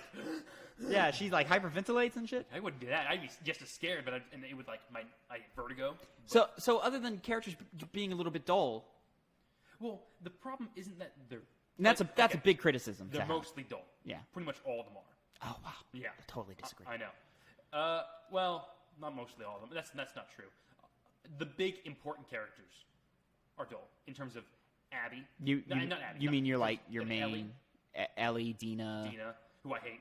You hate Dina? Because the game Dina's really charm too, wanted me to like her. Yeah. Like I could feel it. They try real hard to make you like her. You like Dina, right? Yeah. No, I don't. I I don't like Dina. Oh, we're gonna have a cute little snowball fight with some kids. Oh, I don't care. How cute. Oh, she's gonna get tagged. I gotta pull the kids off of her. That was my entire reaction to her, and it wouldn't have been so bad if she was like every other character in the game. We should just say underutilized, because that's the other problem. Is that the characters all had amazing amounts of potential, and none of it was realized. So interesting. A really good example, the best example, is Manny. Because one of the things I told you is that the game up until Abby's campaign, Manny's great, by the way. I love Manny. Yeah, I did too, but that's the problem. Yeah. The game lacked any personality for me. I just played the game, and it just I was like, the gameplay's fun, but if I hated this gameplay, God, I understand some of the reviews this game's gotten. Sure, yeah. It would be terrible. Yeah. But I like the gameplay. Terrible? Terrible, yeah. Some people I could just be like I could just see people like, okay. I think the gameplay. I think the gameplay alone makes the game a 7, like an automatic 7. Well, see, I had been debating. Yeah. See, you're somewhere in that range. Now it was 6 or 7. Now. Oof. A 6. Now, keep in mind that my score rating is very similar to a YouTuber I watch called YMS, YourMovieSucks.org, where a 6 is still good. It has enough problems where you notice it, but it's still it's good. Yeah. See, no, I do the general basis where it's like a school grade where below 70% and it's bad. You're in bad area. Yeah. 6 is bordering on that. 5 is you're okay. I'm gonna forget about you. 4 and anything below is you're terrible. But. Interesting. I've been really. I think I've decided. Actually, it's a soft 7. A soft 7. A soft 7. Yeah. Okay. A big reason why is because the game itself just has a lot of issues with the characters and the plot. Now, the plot itself made sense. I heard some people complaining. One big thing was, Ellie's not taking revenge on Abby is stupid. They totally missed the point. Yes, they missed the point. They entirely missed the point. But before I get onto that, characters again. Mm-hmm. Manny was really, really interesting. I really, really liked him. Sure. And he brought personality to the game that I didn't get during Ellie's part. I see where this is going. And I was like, yeah, he's a good character. Oh, wait, I'm going off by myself? Okay, well, what's going to happen next? I'm walking. I'll admit, there's too much... And then Manny's not in the game. There's too much of your main character walking around alone. I think in both halves. But the problem is that even the characters that actually have the most personality are in those moments the least as well. Like... Yeah. Abby has Dina, Jesse. I thought it would be better. Manny and Jesse, yeah. I liked him when he was first introduced, but then they just make him still act the same, but less of the time. I could have done with more Owen. That's the other thing. See, that's the problem, is that all these characters, many of which die, I never cared when they died. Well, they all die. Well, outside of Ellie, Dina, and Abby. And Tommy. Oh, yeah, and Tommy. And Lev. Oh, yeah, and Lev. Somehow, see, to me, Lev had started out as the most dull to me. Tavin. Started that way. No. Yeah. I just need to mention this. Yeah. Going into it, I was scared of two things. Yeah. One of them, I let you know before, is that the theme was killing is bad and you're just a bad person if you kill things. Which is kind of in there, but the criticism of it is way overblown. It is. It's not really that bad at all, even there in the first place. No. The other one was a kid character that looks boring as shit. And then became one of my favorite characters. Well, they dive into that. Once you get characters in the game, and I was like, oh wow. Yeah. It still made Abby's campaign character-wise better than Ellie's. Well, I'll also say, but gameplay-wise, I do like the guns more for Ellie. I'll say I think because when I beat the game, I was like, man, I kind of like Abby's story more. And upon reflection, I think that's because Abby's character arc is, well, one, she changes the most. Between her and Ellie, she changes more. Mm-hmm. But that's because she's in a different place than Ellie. And the end of the game hints at Ellie regaining her humanity, like we just saw Abby regain her humanity. Because that's what it is Abby's journey ends right as Ellie's journey starts. So we see the end of her revenge plot, and then we see her, because she had to obviously go to a dark place, and then we see how dark of a place it was for her. She must have had to go to through Ellie. So then when Abby is now trying to regain that light, regain positivity, become human again, basically, and not just the killing machine that she's trained herself to be, there's optimism there. And I can see how a lot of people would gravitate toward that. Well, you get that especially when she goes and joins the Fireflies at the end. Yeah. Exactly. Yeah. I actually have a mission now beyond just... Yeah, I'm going to go try... I'm going to... she's reverted back to how she was back in the day, and she goes, hey, I'm going to try and make the world a better place. I definitely got the redemption story of Abby. Yeah. And it works for me, at least. I think all of those elements pay off, and then when we cut back to Ellie at the farmhouse, and, just like Abby, we have a life, and you're letting this obsession ruin it. Mm-hmm. And I can understand how people would be like, oh, they had great, why couldn't we just end at the farm? Because that's not the story. That's not what she was haunted by the fact that she didn't get Ellie needs, she hasn't found her closure. She needs it. Yeah. Because it's haunting her. She can't sleep, she can't eat. And you see that in her journal. Even on the farm, if you read her journal, she's living hell. Yeah. Like, she's not in a good place. Yeah. Even though she puts on a good face, but she can't. She can't do it. To be honest, though, kind of ruins it. Really? You don't like that? The reason why is because it's really interesting stuff. Like, if we're trying to cope with it by writing. But how does she do it? In the form of poetry, cringy poetry. And it's like, I get... She writes songs, man. I get who you are. She writes songs. I get who you are. There are straight-up journal entries that are saying, hey, I'm still haunted by that image. That's what I like. I like things like that, where it's like a personal journal of you just writing your words out. But then most of it's like, well, to be fair, I wish you were here. And it's like, oh, people are creative. And we'd seen in the last game, Ellie is a creative type. That is true, but so she needs to find an outlet, and writing is probably the best way for her to do that. Makes sense. Doesn't mean I like it. Doesn't sure, you don't have to like it. To be fair, any of the poetry bits, I usually just skipped over. Yeah, I would graze them, and I'd be like, oh, okay, that's a cool. She does have some dope lines, like she's got a line that she writes in the beginning of the game, something along the lines of "all the promises at sundown, I meant those too," or something, and it refers to the scene that we don't see until the very end of the game, where she's like, "Hey, maybe we can forgive each other" or something. But the issue is that I'm not a lyricist like you. I can't like. Oh, I like some of those lines, but Yeah. I think it would have benefited from not being poetry. well, some of Or those lines back up the themes of the game. Mm-hmm. They do. In that. It's just the execution of those lines that matter to me. Interesting. Yeah. Okay. But small. That's even Well, that's also, a small nitpick though. Also, Ellie's not a very good poet. Like, well, that makes it worse. she's just not. Yeah. Like, she's okay. You know, she's got the occasional nice line, but for the most part, yeah, some of those lines are a little corny. She's the Some of those person lines that picked up a guitar in the middle of an apocalypse. We also have to remember, like, she hasn't had a lot of experience or exposure to these art forms. Yeah. You know, so she's just kind of picking up what she can. Yeah. And I imagine most of her experiences are things that were created closer to Day Zero, you know, or Infection Day or whatever it's called in that universe. It's called Day Zero. Yeah, so because that's when manufacturing is the highest. So she probably has a lot of access to a lot of crappy material, Yeah. and she's just building off of that. So I agree with you. It's not the best part of the game, the poetry, but man, those her drawings, especially in the beginning, she can't draw Joel's eyes. And she tries and tries and tries, and then ends up just scratching them out because she can't even when she gets the drawing right, she hates looking at it. Yeah. Oh, I love it so much. Yeah. Problem is though, it's smaller things like that where the hits really start kind of coming out. All these smaller things start building. Yeah, but it just when you have a game that I think it should be more at the forefront, it just fails to hit the resonance that it needs to hit. We like it as much. I will say the story doesn't hit as hard if you don't look in that journal. I looked at it. If you ignore that journal, the story doesn't fall apart, but it's just not. Well, that gets in my problems with the plot. But let me go back to characters. Mainly with every character that's not Abby or Ellie.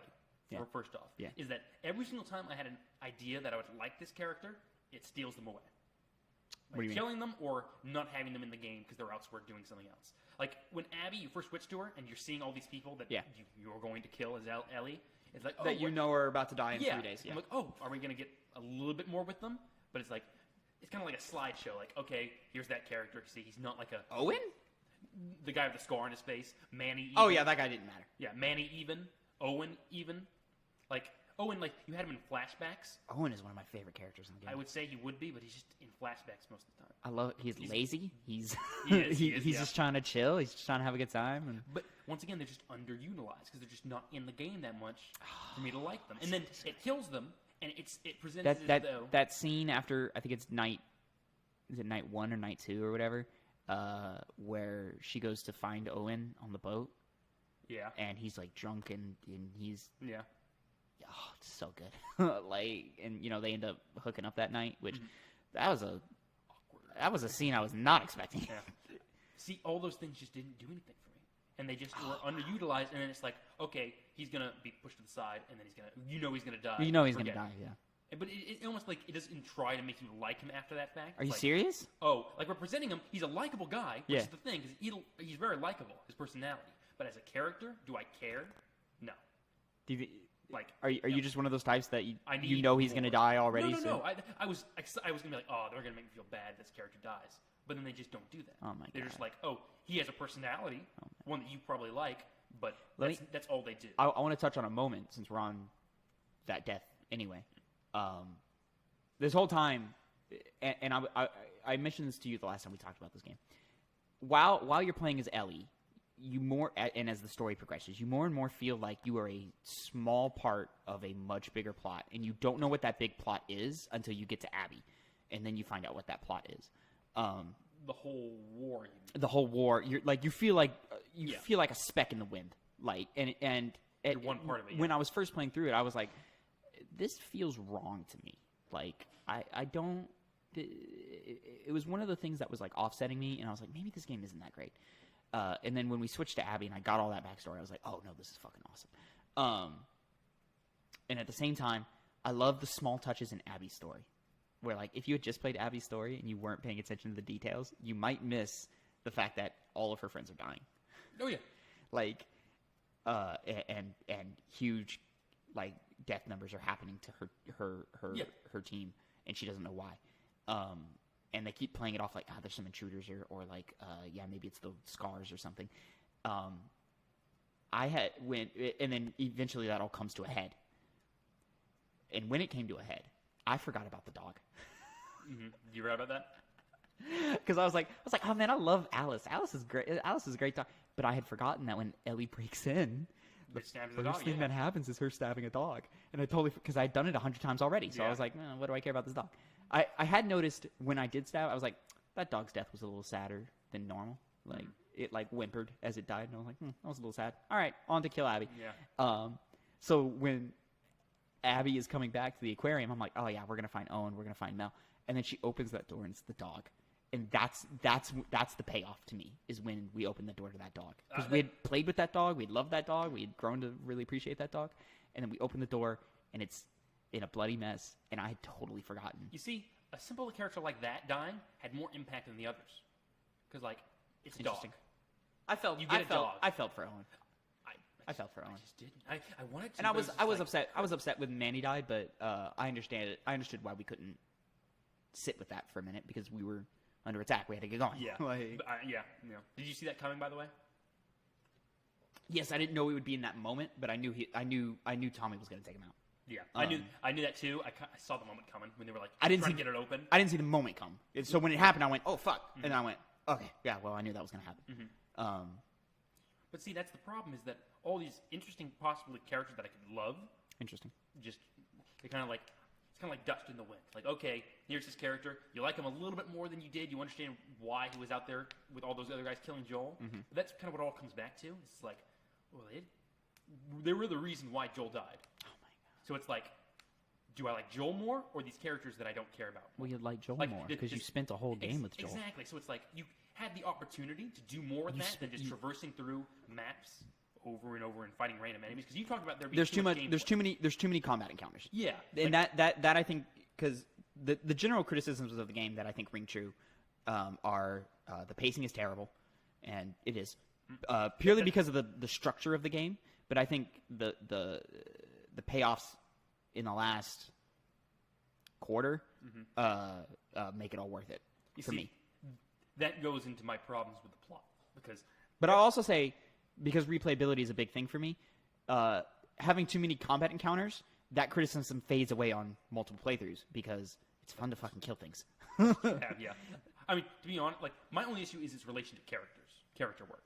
Other than that, I think it's fine. There's too much spacing between moments, and it is hard to keep that momentum going when you have 3 hours in between meaningful moments with Ellie. Like, I think it's like day 2 or 3 or something where she's out on her own. That sequence is long, dude. It's so long. You see, moments like that you could have extrapolated upon Jesse and his character, Tommy. And then they try and do that and they add Jesse. But then they just goes in there. Yeah. Like, see, and that, like, this wouldn't be so bad. And let me rephrase. I like those moments with the character, and that first day with Abby where she's just alone the entire day. Oh my god. That was a bad choice. They should have had someone for Abby to bounce off of the whole way, because you need to engage with that character. Yeah. And the sooner you can engage with that character, the better. Now, I still think they do a fine job with engaging the player with Abby, because obviously I like Abby just as much as I like Ellie. But yeah, it's too much. It's too much. Entering a room. Oh, there's 20 infected in here. Let's clear them out. You know, people or whatever. Yeah. It's too much. And we could have cut 5 hours off of this game. It's too long. Why is this game so long? Yeah, the first one was perfect length. Perfect amount of character building. Yeah. Perfect. Oh, it's excellent. That's why I just can't think it's better or just as good, because it's just one of those. I think the thing that buys it for me is, one, the acting is better in this game. It is better, yeah. But I think that's just because there's more. Yeah, on the page. Like, even if I didn't care about the characters, need to say this again. I already said the voice acting was great. It's all voice acting great. You know? Yeah. And the performances of Joel and Ellie by Troy Baker and Ashley Johnson in the first game, fucking game changing in terms of how video games are made. I mean, to be honest, Tavin, I thought you were going to say they weren't that good. No. They're amazing. They're damn near perfect. And I would say most of the performances in this game are damn near perfect. Yeah, I agree as well. I had issues with some characters, but I'm not gonna. They're still good. Like who? Lev's actor. I thought Lev's actor was just good. I think he was good for an awkward kid. Sure, but he's also I've seen the actor. The actor's younger than us, so Well, he's a kid. he'll grow and he'll be excellent. So I hope he identifies as a he. Now, because I know well, he's a transgender, but I just don't know what he. He does. He does. Okay. Yeah. I didn't look into it. His name is Lily. Original name is Lily. That's the character. I meant the actor. Oh. I hope the actor identifies as he. Obviously, the character identifies as he. Oh, in that case, it's like an actor. It's like. I mean, I assume they found a transgender male for their transgender male character, because it'd be weird if they had a transgender female play their transgender male character. Yeah, I wouldn't really put much stock in character. It's important to those who it is are affected by it, But yeah, he wasn't my favorite, and then there was a couple other. Mel I didn't love, which makes sense because Mel was played by Ashley Birch, who is usually not my favorite actress. She's good, but she's not. What sucks is that they're put next to Troy Baker and Laura Bailey, and those are some of the best actors. Period. Like, they're phenomenal. They're so good at what they do. So when you put a Titan next to, a very capable actor, it hurts that capable actor, because you're like, man, I'm just not enjoying you as much as. How great was that museum scene, though? Yeah, that was one of the best parts. There were 3 or 4 moments in the game that I'm like, oh man, I love that. Those moments alone justify the existence of this game. Did you climb the T-Rex out front? Of course. And jumped off? You didn't climb the T-Rex inside. What was I talking about? Yeah, I did do that. The one outside? Instantly. I was like, yep. Yeah, man. It's great. It's great, isn't it? Uh-huh. I love the, don't jump! Don't jump. Geronimo! Like, it's so good. You look like an actual dad. Just Did you put the hat on Joel? I did. Nice. And then you put it on the dinosaur upstairs that was hanging. I missed that the first time. Yeah. I missed it. Yeah, because we got to the space exhibit, and I turned around, and he didn't wear the hat, and I was like, where the fuck's the hat? Oh, God, that space, the getting into the shuttle, and then the whole tape of the rocket launch. Yeah, that was oh, pretty my great. God, dude. But see, it just highlights the problem I have. It's like, Last of Us is just a better game. Part 1. Is like, everything came back. It's like, it's just not as good. And okay, so I mentioned this to you before. All right, maybe unfair to do this. Yeah. But Final Fantasy VII Remake. Oh my God, no. Okay. No. I love that game more than anything else right now. Oh, I love that game. Oh, but that's a great game. The reason why I love it irrationally so, is because I love Final Fantasy VII and Final Fantasy in general. Yeah, and the characters in those games. 7 Remake was my first experience to that world. Mm-hmm. I since then have gone back and played the original. So now I understand why you love it as much as you do. It's in my heart too. That game. Yeah, man. When Tifa pours Cloud a Red Canyon drink, oh my God, dude, that's something I totally missed the first time through. But when I went back, oh my God, it's so good. But that made me love the game irrationally so. My love of that combined. So my love of Last of Us and the overall disappointment I found with this game just made me. It's like, oh well, I could have had another. See, I have the same criticism of 7 Remake that I have of Last of Us. Oh, really? There's too many combat encounters.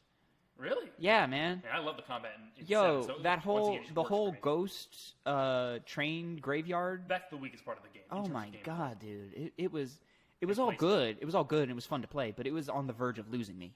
I was like, oh God, man! Narratively losing me. Oh, okay. So I was like, oh God. Weird point. And then we come back to the plate and Jesse and oh my God. But my point was just trying to make an extrapolation on the fact that I have more problems with this. They're exaggerated thanks to the first game and what that set. Do you think the characters in Final Fantasy VII Remake and how they're presented are better written than they are in Last of Us Part 2? No. The thing I'm saying is that, well, characters, yes, but voice acting, no. Voice acting in Last of Us 2. I think the characters are terribly written in Remake. Yeah, well, that's your opinion. Not terribly. That's a bit too far. But you do not like them that much. They're spacey, They don't feel. Well, they feel. They just kind of do, and then they do that Japanese thing where they like fit the caricatures of themselves. Mm-hmm. So like, Tifa is like the little spunky pretty girl, and then Aerith is the like cute everything's pleasant, and then Cloud is I don't care. like Even- all the time. Even though the point of him is that he's an incredibly awkward, weird guy. He tries to act that way. Yeah. But it never comes out that Yeah, way. yeah. I don't want to get on. No. I understand. I understand all the depth in the characters. I'm just saying the execution on it is not there. Whereas, dude, the subtext, the actors, and the writing, the subtext of it all in Last of Us 2 is unlike anything else. The problem is I don't like those characters. It just comes back to that. It's like, and that's fine. At the end of the day, you don't like it. Yeah, it's just like. But the other point is that the reason why I don't care for the game that much is because the plot all made sense. I've heard, like I said, I heard criticisms. It doesn't make sense in some parts. Yo, there are straight up lies. On the plot internet. holes. There was Where one are these thing- plot holes? Okay, What is a plot? What plot hole? there's none. I couldn't find any. But there was one thing I hated. What's that? About this? It was the thing that actually made me angry at the game. Is one of the coolest parts of the game was going through the city of Seattle and finding the remnants of what has happened from the wolves and them fighting Fedra to taking it over to their eventual combats with the scars. Yeah. And then the scars themselves and how they work. And how I the loved putting stories wolves together. became what they hate, But not even I did love that. which reinforces the theme of Ellie's journey and her becoming what Yeah. she hates. But, in fairness, it was kind of already going to happen because one of the things I noticed is there was a truck early in the game. And it's a cool thing. You can put stories together just from environment things. Like one of them- Naughty Dog is Amazing. the best at that. Amazing. The best. Amazing. Their environmental storytelling is. Yeah. It's out of this world. It really is. There's no comparison. Just before I go into the thing why, it kind of feeds into what I was about to say before about the wolves. There was I think I one know what scene- truck you're talking about too. Oh, really? In that first open area. Yeah. Yeah. I know. You find the note? Yeah. Well, right now my second playthrough is a collectible run, Oh, okay. so I'm not reading every note like I should because there's too many notes.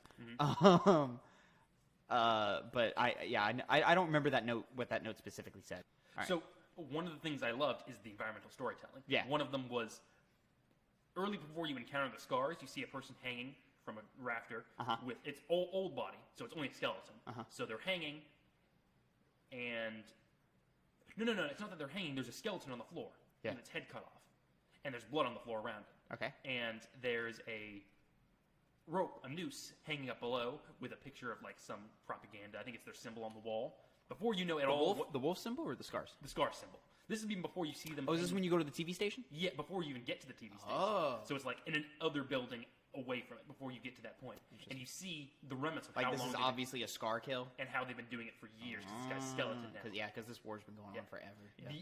The other one that I really liked was showing that, you were saying that there's a parallel to the story of the wolves and Ellie, and Abby is, extension of that. One of the things that kind of marks Well, it a little that's a smaller thing. That's not a.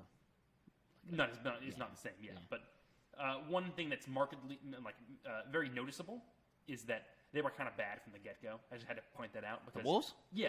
Oh yeah. Because in the, specifically Isaac, because you see that note that I was talking about Yeah. in that truck, Yeah. written to one of the people that's dead in the truck, saying, hey, thanks for being the inside guy on us and, solving the problem us fighting against these bad guys. So we really appreciate what you're doing.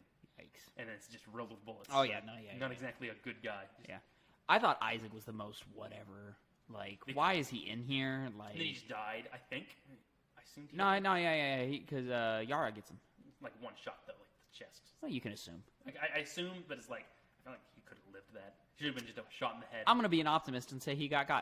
No, he definitely did, but it's like, you think with a situation like that, especially when it's supposed to shock you, it should be a bullet to the head. Like, just, his head just I have to having go a back hole and in it. rewatch. I don't remember where she shot him. I feel like she just shot him in the shoulder or the back or something. In the back, yeah. That came out through the chest. But, Oh, if it came out through the chest, he's dead.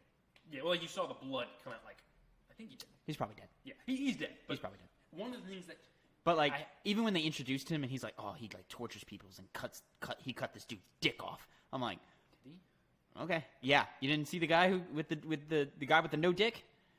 Oh, really? Yeah, it's just a bloody part of his crotch. Yeah, I didn't notice that. yeah, his dick got cut off, Oh. Well, and it's the most okay, like He's a bad guy. whatever. Yeah, it's like, oh, this is a bad guy. Well, one problem I had is that it was cool, that final fight on the island, the climax, the battle between the wolves and the scars, and then you're riding away from the boat. Great imagery After it all. in that scene. It is great imagery, great. But I couldn't help but think, what happened after that fact? Well, you assume all the scars died. But then you hear the wolves not being responding on the radios. They probably wiped each other out. Yeah, that's what I assume. I'm Yeah. going to go with that, But it seems that when your entire point is showing you the events of this climax of the war coming up and showing the events of it, you would expect a payoff rather than just it's a fucked up situation over there, and then just you see the payoff because the whole it's a war. personal journey with Abby. So the payoff for me is Abby turning to Yev and saying, "You're my people, not these fuckers." No, that made sense. But with the whole environmental storytelling and this whole thing that's going on around you, to just leave it unfinished. Well, you can assume because there was obviously both sides were getting fucked up. Oh yeah, you saw it happening. So you can assume they wiped each other out, and then that feeds into the story with that's a parallel with Abby and Ellie. If these two continue on this path, they will kill each other, and then they almost do. And it's interesting in light of that, but I'm specifically in regards to the conflict itself. It's if you're gonna build it up over the course. Do you really care? Yeah, I do. Because it's all told through environmental storytelling and the majority of the game. Yeah. And then it's just it just kind of falls apart. See, I feel seeing the fire on island, seeing the Scar village on fire. The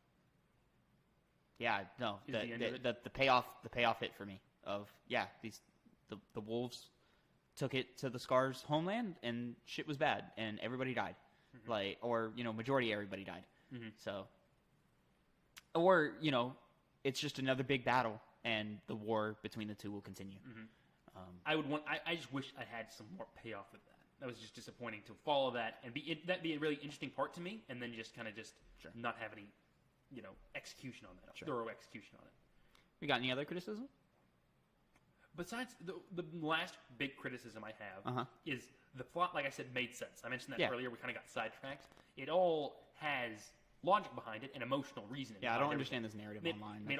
All of it made sense, but I just found myself once again just not hating it, but not loving it. Not loving it. It just kind of was like, this is fine. It's a plot line that ended. Interesting. And obviously the plot itself is a revenge story. Revenge stories are generic. So is the first Last of Us. It's a road trip story. The first Last of Us is the most basic cookie cutter plot you could ever imagine. But it works because those characters are so lovable, and there's so many great moments in that. When Ellie flips through the porno mag or whatever, and, it's all those music. moments like that. Yeah. See, that game just never had any of those elements to it that at least hit for me at all. The revenge, the take on me moment. That was a cool fucking moment. That's a great moment. But it's just the museum moment. But the overall plot itself, with all the characters, just never hit anywhere that I could say I'm going to love this game going forward. I'm definitely never playing it again. Which you don't think? It's a problem because I told you the first Last of Us I played 3 times. I tried the 4th time. And you're not a big replay guy. No, I'm not. No. I just loved that game, and I have no desire to go back to it. So it just kind of hits home that this is. Do you have desire to go back to the first one? What? Do you have desire to go back to the first one again? Yeah. Do you think maybe not anytime soon, obviously, but do you think maybe someday in the future you'll be like, let me play the first Last of Us again, and you go, you know what, let me give the second one another shot. I don't see it. You don't see it? But never say never. There's going to be a third one. You think? There's going to be a third one. I don't think so. I think so too. Did you say that at the end of the first Last of Us? Yeah. And I was wrong. This one seems like it has more of a potential to see what happens. I just think Joel and Ellie is too, and people like to be like, oh, Abby's the new Ellie now, and I disagree. No, I think it would go to Ellie. You think we'd stay with Ellie? I think so. In a sequel? In another one? She's not over the death. Yeah, she is. No, she's not. Well, she's not over it, but she's working to be over it. That's what would be the execution of, because the big thing that I focused on was the song that Joel taught her at the beginning of the game. Oh, it's so good, right? Yeah, that's one of the biggest enforcers of the theme. And then she plays it. She tries to play it a couple times. And then she can't because she's lost her fingers. In the last point of the game, it's like, I can't play this. So I guess this really comes down to, where do you think Ellie's going? I think she's going out to find a reason to live. Through what? Dina's abandoned her. She's interesting. Done. See, I think the sequencing of scenes in that moment is important. As in, well, it's played perfectly where the fight between Abby and Ellie happens. I believe then we cut to the dance scene. Yeah. Oh no! It's a straight cut home. Yeah. When did we cut to the dance? We cut to the dance when they're at the bar. I'm pretty confident. Oh, it's before Ellie leaves to go on her final. Yeah. Oh, okay. So it's that scene in the dance where Ellie is. We see Ellie's word. We see what happened. Because they talk about in the beginning of the game, Dina and Ellie kiss. The bigot dude makes a comment. Joel gets in the face of the guy. Joel gets in the face. Ellie gets mad at Joel. By that point, because she's done with Joel because of what he's done in the first game. Then we see the apology later on. Yeah, which is great. But in the moments, you think those are the last words she said to Joel. Yeah, that would have sucked. It hurts. So then you're like, fuck, yeah, no, we have to go get Abby. Yeah, I see why she's so obsessed with this. But then you realize, the last words was, I can forgive you. Yeah, well, and then that comes into, because she's haunted by the image of Joel dying on the ground. Yeah. And then as she's killing Abby, she gets the flash of Joel on the porch. Sitting comfortably with his guitar, yeah. Yeah, so it puts in her mind of, fuck, if I was willing to forgive him, and what he did was arguably worse than what she did, even though... We don't care as much. Like, that's the big thing, is that even if Abby was justified, and she was, it's like, I like Joel more. I like his character more. Yeah. I have more reason to like him and want to avenge him. Well, of course. Than go on with this revenge plot. Well, right, but that's because we spent 13 hours with him. Well, that's the entire problem. Is it tries to get you to care beyond that point. Like, oh, you're supposed to be more resonant with Abby, and I was like, not really. I just kind of like. I was more resonant with Abby by the end of the game. Yes, yeah, I was more resonant with her, but over Joel, not even close. I was like, nah, I wouldn't want that. I wouldn't support. I wouldn't. See, it's not a matter of me favoring characters. These are just the steps that the characters should have taken. If any characters had made any other choices, I would have been here saying this is ingenuine.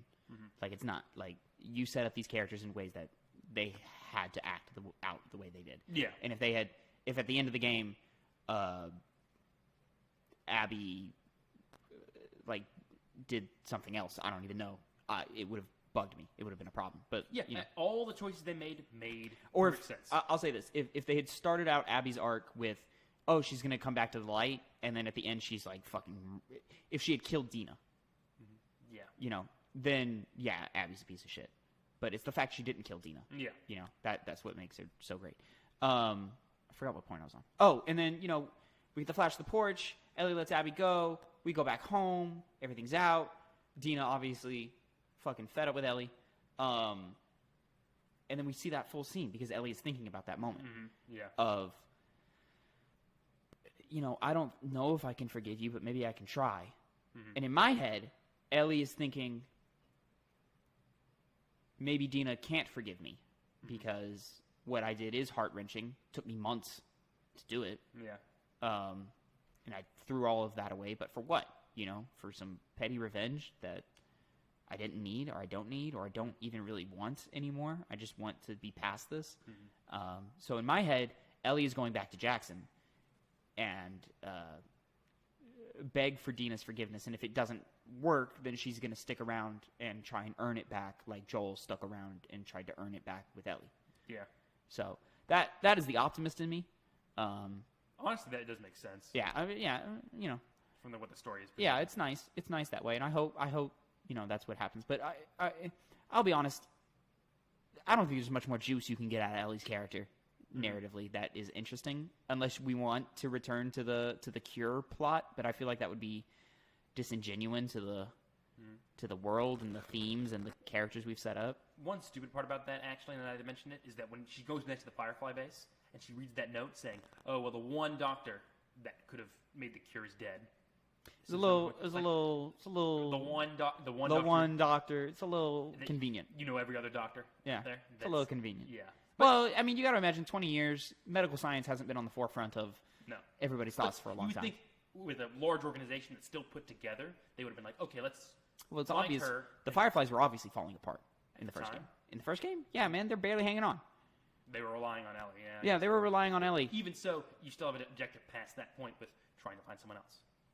Trying to do something else. Yeah, something. Which makes sense. Well, sense obviously, I mean, Joel had killed the leadership. Yeah. Of the Fireflies, he killed them. Yeah, so they're pretty much disbanded, except for that one group out by Santa Barbara, who was gaining in strength. Yeah.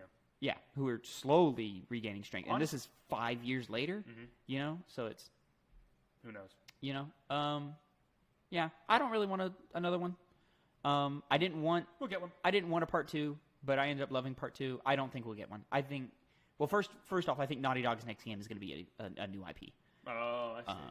But if that does happen, I'd be like more open to them not being a sequel. But they did the same thing with The Last of Us. I don't think there'll be another one. And they did the same thing with Uncharted. I mean, how do you even advertise that game? How would you advertise this game? The way they did. Yeah. Did you expect that going into it? We're getting Joel and Ellie. We're back. We're going to have another heart-wrenching story, and it's going to fucking suck. But did you know that? Like, 'cause you didn't even think there was going to be a sequel back before we made the first Last of Us. No, but I could have theorized. Yeah. This one I can't theorize. I don't know what you make it. Unless you because, I mean, you could make it about Abby and Lev, but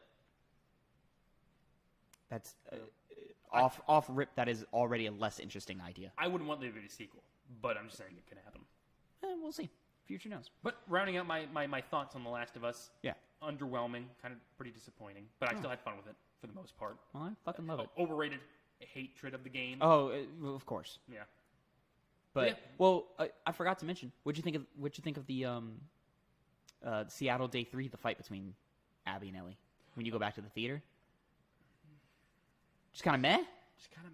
What? The last one was real cool. Oh but my that one was just God. kind of like, dude, both of them. I was like, I don't want to do this, but I know the game is making me do it. So I was like, oh fuck, man. See, at it that hit point, it. Every punch hit for me. As soon as the dog to the end of the game, every punch hit. Mm-hmm. Yeah. See, I kind of saw it all play out. I was like, oh, they're not going to kill each other. Well, sure. It's not going to kill. Then the last part was like, oh wait, what's going to happen here?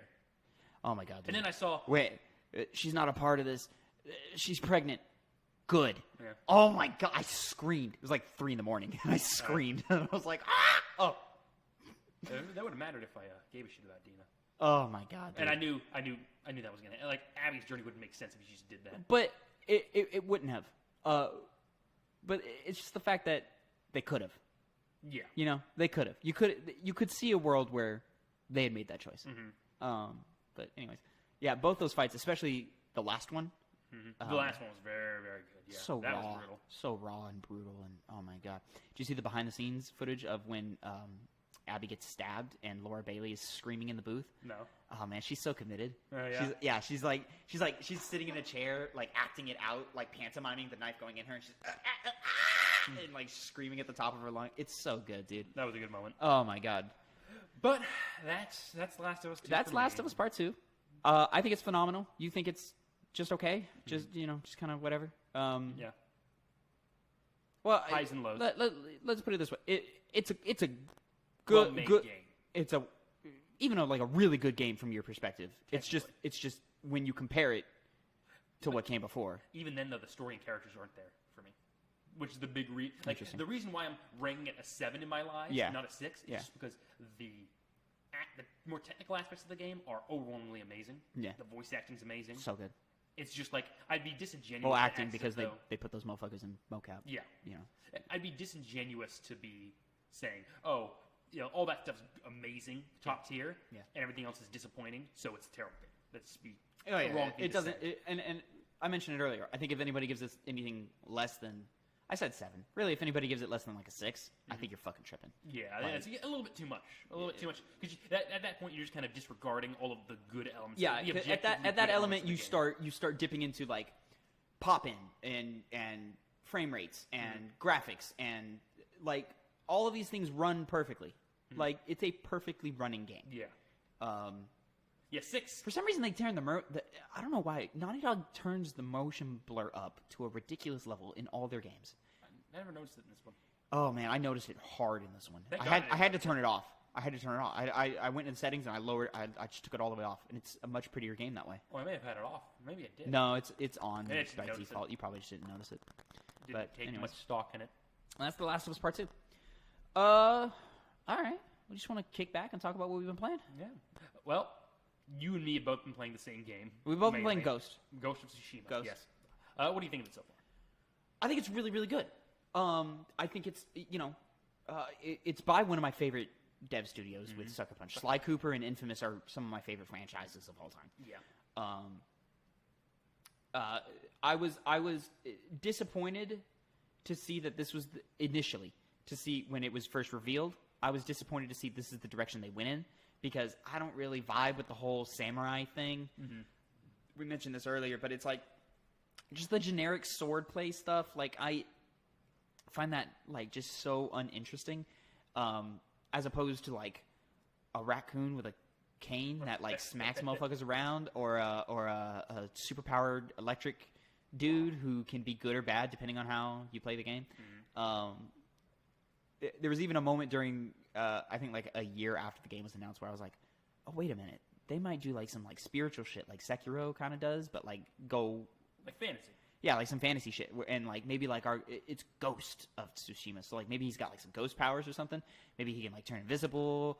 Maybe he can like shoot some lightning or something, or some fire. Nah, he's just a samurai. Yeah. And Which I was like, I love. I love it. Listen, it's good. It's great gameplay. It's fantastic. Have gameplay. you seen Samurai 7?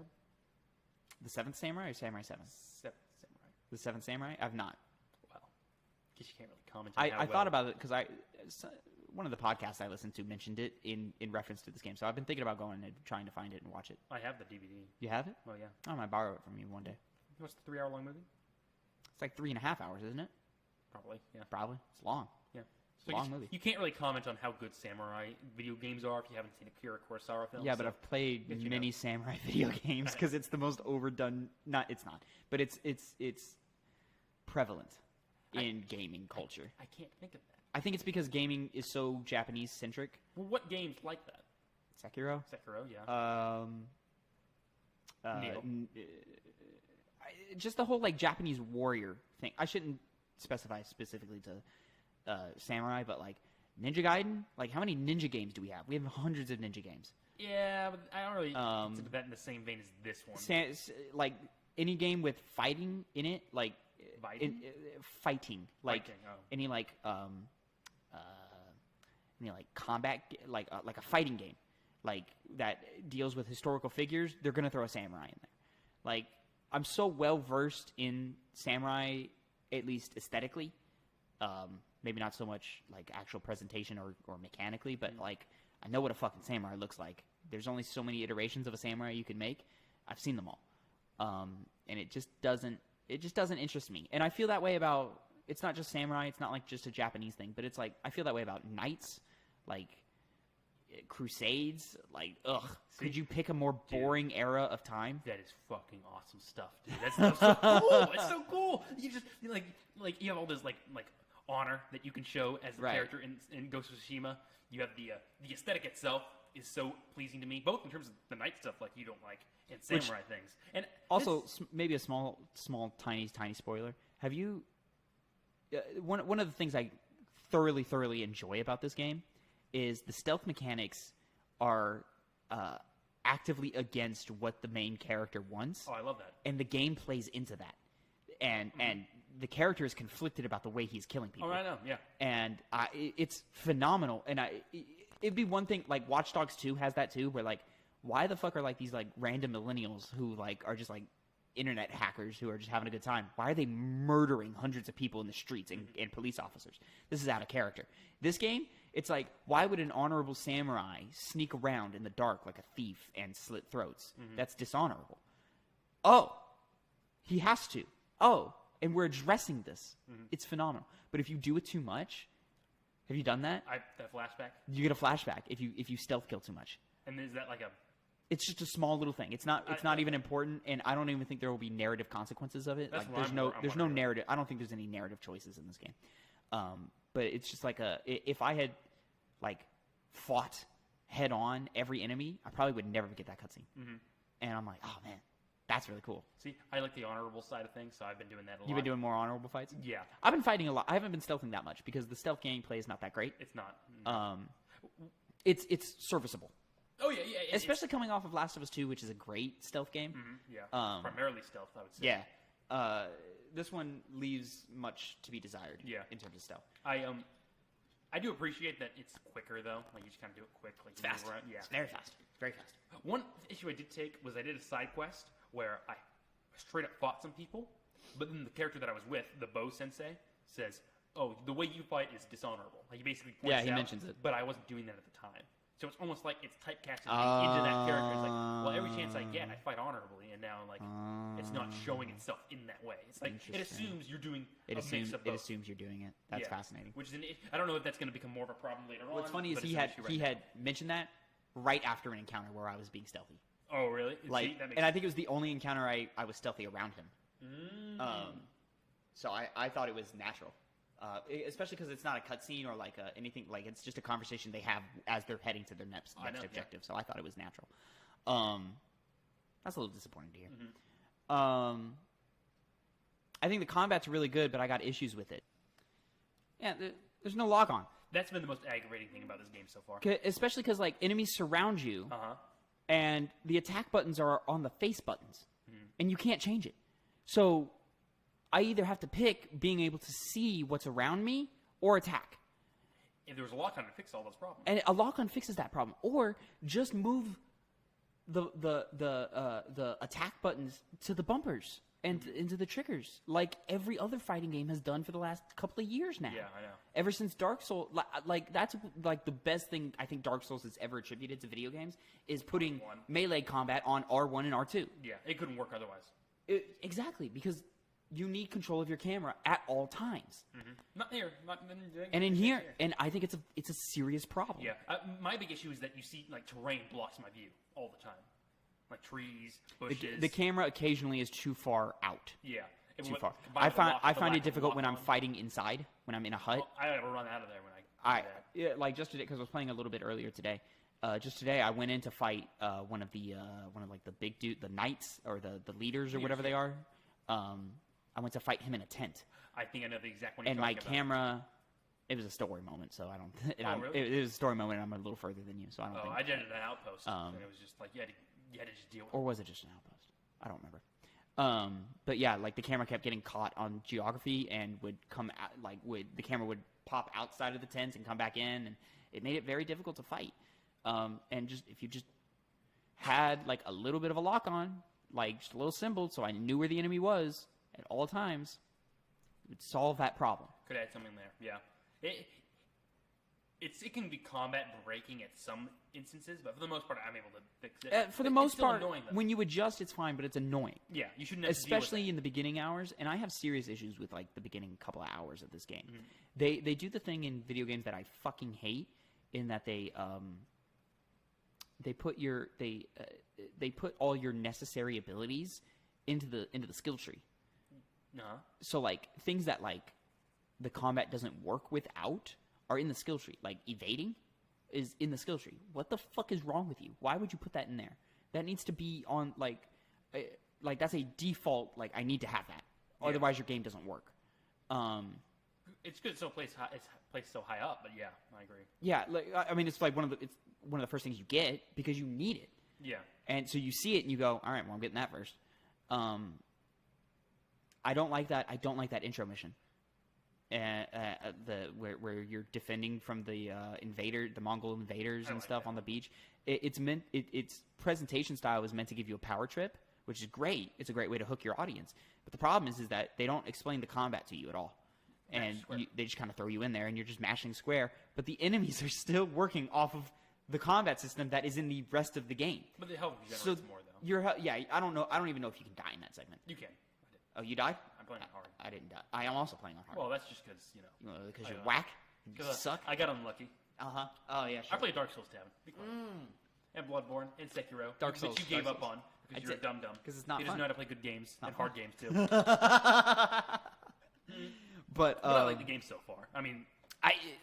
These are small things. Overall, it's very pretty. Yeah. It's very pretty. In some areas, it's very colorful. But in some areas, there's almost too much color. Where I'm like, this is almost distracting how vibrant this wood is. This is great. It's great. It's really, really pretty. That's what I love. I find the story super boring. I cannot engage with these characters at all. Well, you just trying it for your uncle right now. Let's see what happens after the fact. Yeah, I'm saving my critique for that until I get further in, because we're both still in that first section of the game. You can even zoom out and see there's two other much larger maps coming. So, our discussion about The Last of Us made me remember something. What's that? I said I hadn't been spoiled, which is like a amazing thing. Yeah. Kind of got spoiled about something in Ghost of Tsushima. Did you? On Twitter. Not YouTube, but usually I get spoiled on YouTube, but Twitter, this is an exception. Twitter said something? Where someone said something was a really emotional moment. That's all I'm going to say. Yeah. And I've heard there is a crazy emotional moment later in the game. So we'll see. We'll see. I don't know anything else but that. That gives me hope that there's an indication that I'm going to be caring more about everything. I hope so too. Yeah. I hope so too. I want to care. My issue is that by the time I'm done with this first area, I'll almost have all the scroll trees done. That's how I'm feeling too. It's just, like, yeah. So what are you gonna do?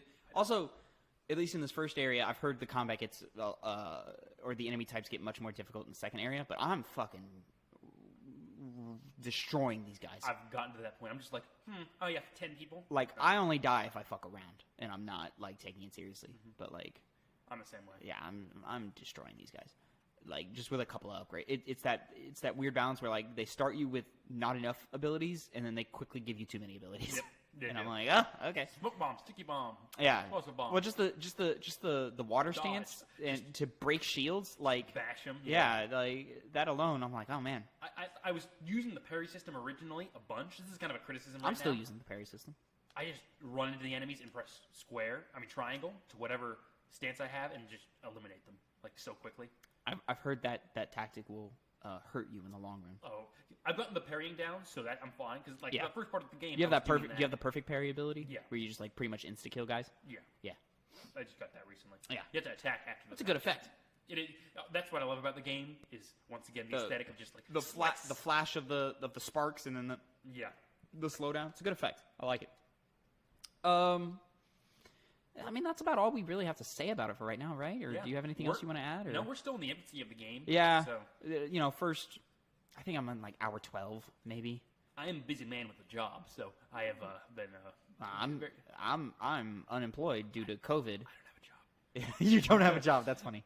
But I still I've been doing other things. So I am currently unemployed because of COVID, so I've just been playing a slew of games. I'm playing Halo on PC. I went through and played the Halo 2 and Halo 3 campaigns with a buddy of mine just the last couple of nights. It's fun. It's Halo. We know what it is. Halo. Yeah, I don't have anything else to say about that other than it's Halo.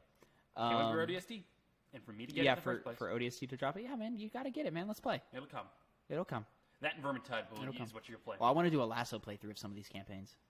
Yeah, we'll do that. Oh my god, I want to do it so bad. It'll be so hard. It'll be frustrating, like banging your head against the wall hard. But I just want to do it. And that is fun. Like I think we just dedicate like a couple hours once a week. Yeah. Like Easy. once a week. One mission. Like let's just try and get through this mission today. First Halo's gonna be hard as shit because that game can get hard. Oh yeah, man. That game's hard on Legendary. Mm-hmm. I can't even imagine it with Skulls. Halo 2, I couldn't even beat on Legendary. I probably could if I kept trying, but I gave up. And also there's some balancing issues in certain levels. Right. But also like Halo 1 and 2, you can only do with 2 players, co-op wise. So 3 and 4 and ODST and Reach, we could do no problem. Other than that, am I playing anything else? Mass Effect 3, but that's old too, so we know that. I'm trying to get that platinum. I'm about to finish that off. As some would call it, a waste of time. It could be by some considered that. By like me. Yeah, but other than that, I think that's about it. Oh, constant Valorant games, which is just a fucking blast. That game. Unfortunately, I guess it's a good time to mention this. I've seen people saying it's kind of been a flop in terms of what they've been trying to achieve because no one's talking about it. That is true. I see more conversation about it than other games, but it's definitely like it's not. Yeah. More than games like what is that? What is the game of the battle royale that Ubisoft just put out? Oh, that's Hyperscape. Not that good. I liked it okay, but it wasn't phenomenal. No. Yeah, people don't seem to be gravitating to that at all. Oh, there's another one. I've totally forgotten. Guess not. I don't know. I see. Well, the thing is it's I don't know. We already have Counter-Strike, but I like this game. I mean, I like it more than Counter-Strike. We don't have issues finding games, so I'm cool with it right now. Counter-Strike was never really my thing. Yeah, we don't have an issue at all. Well, that's all that matters. Yeah, really. But also, it's PC only. Yeah. And I don't know about you, but everyone I follow are console players. That is true. Too. So they're just not playing it. You know, and then you and I keep up on the latest and greatest, and Valorant is no longer the latest and greatest. It is not. You It know? was late. It is now. It is now just, you know, it's not so latest. Hopefully it goes on though. I hope it does. I think it will. I think it will. I think it has an audience. Yeah, because when they announced Reyna, that had a bigger pop than. Did it? Or that had a bit of a pop, I should say, than what is happening right now, which is just people enjoying the game. But yeah. other than that, I think that's about it. that's about it. All right. Well, there we go. That was Two Penny Gamescast, episode 1, at about 2 hours and 15 minutes. a lot longer than I thought we would have been talking. Hey, but you know what? It was good. It was a good time. Yeah. Expect possibly later iterations to Later, be shorter. Shorter, maybe Even longer. Yeah. Depends on the week, you know? Yep. We spent a long time on the Xbox talk. We spent a long time on The Last of Us talk. Everything else was kind of short, so Everything else, in and out. So let's see how it works next week. we hope you guys enjoyed this as much as we enjoyed doing it. Absolutely. First time Follow we've us done on something like this. SoundCloud. Subscribe to the YouTubes. 2 Penny Gamecast on both those sites. And other than that, y'all have a blessed day. You as well? Yeah, you guys too.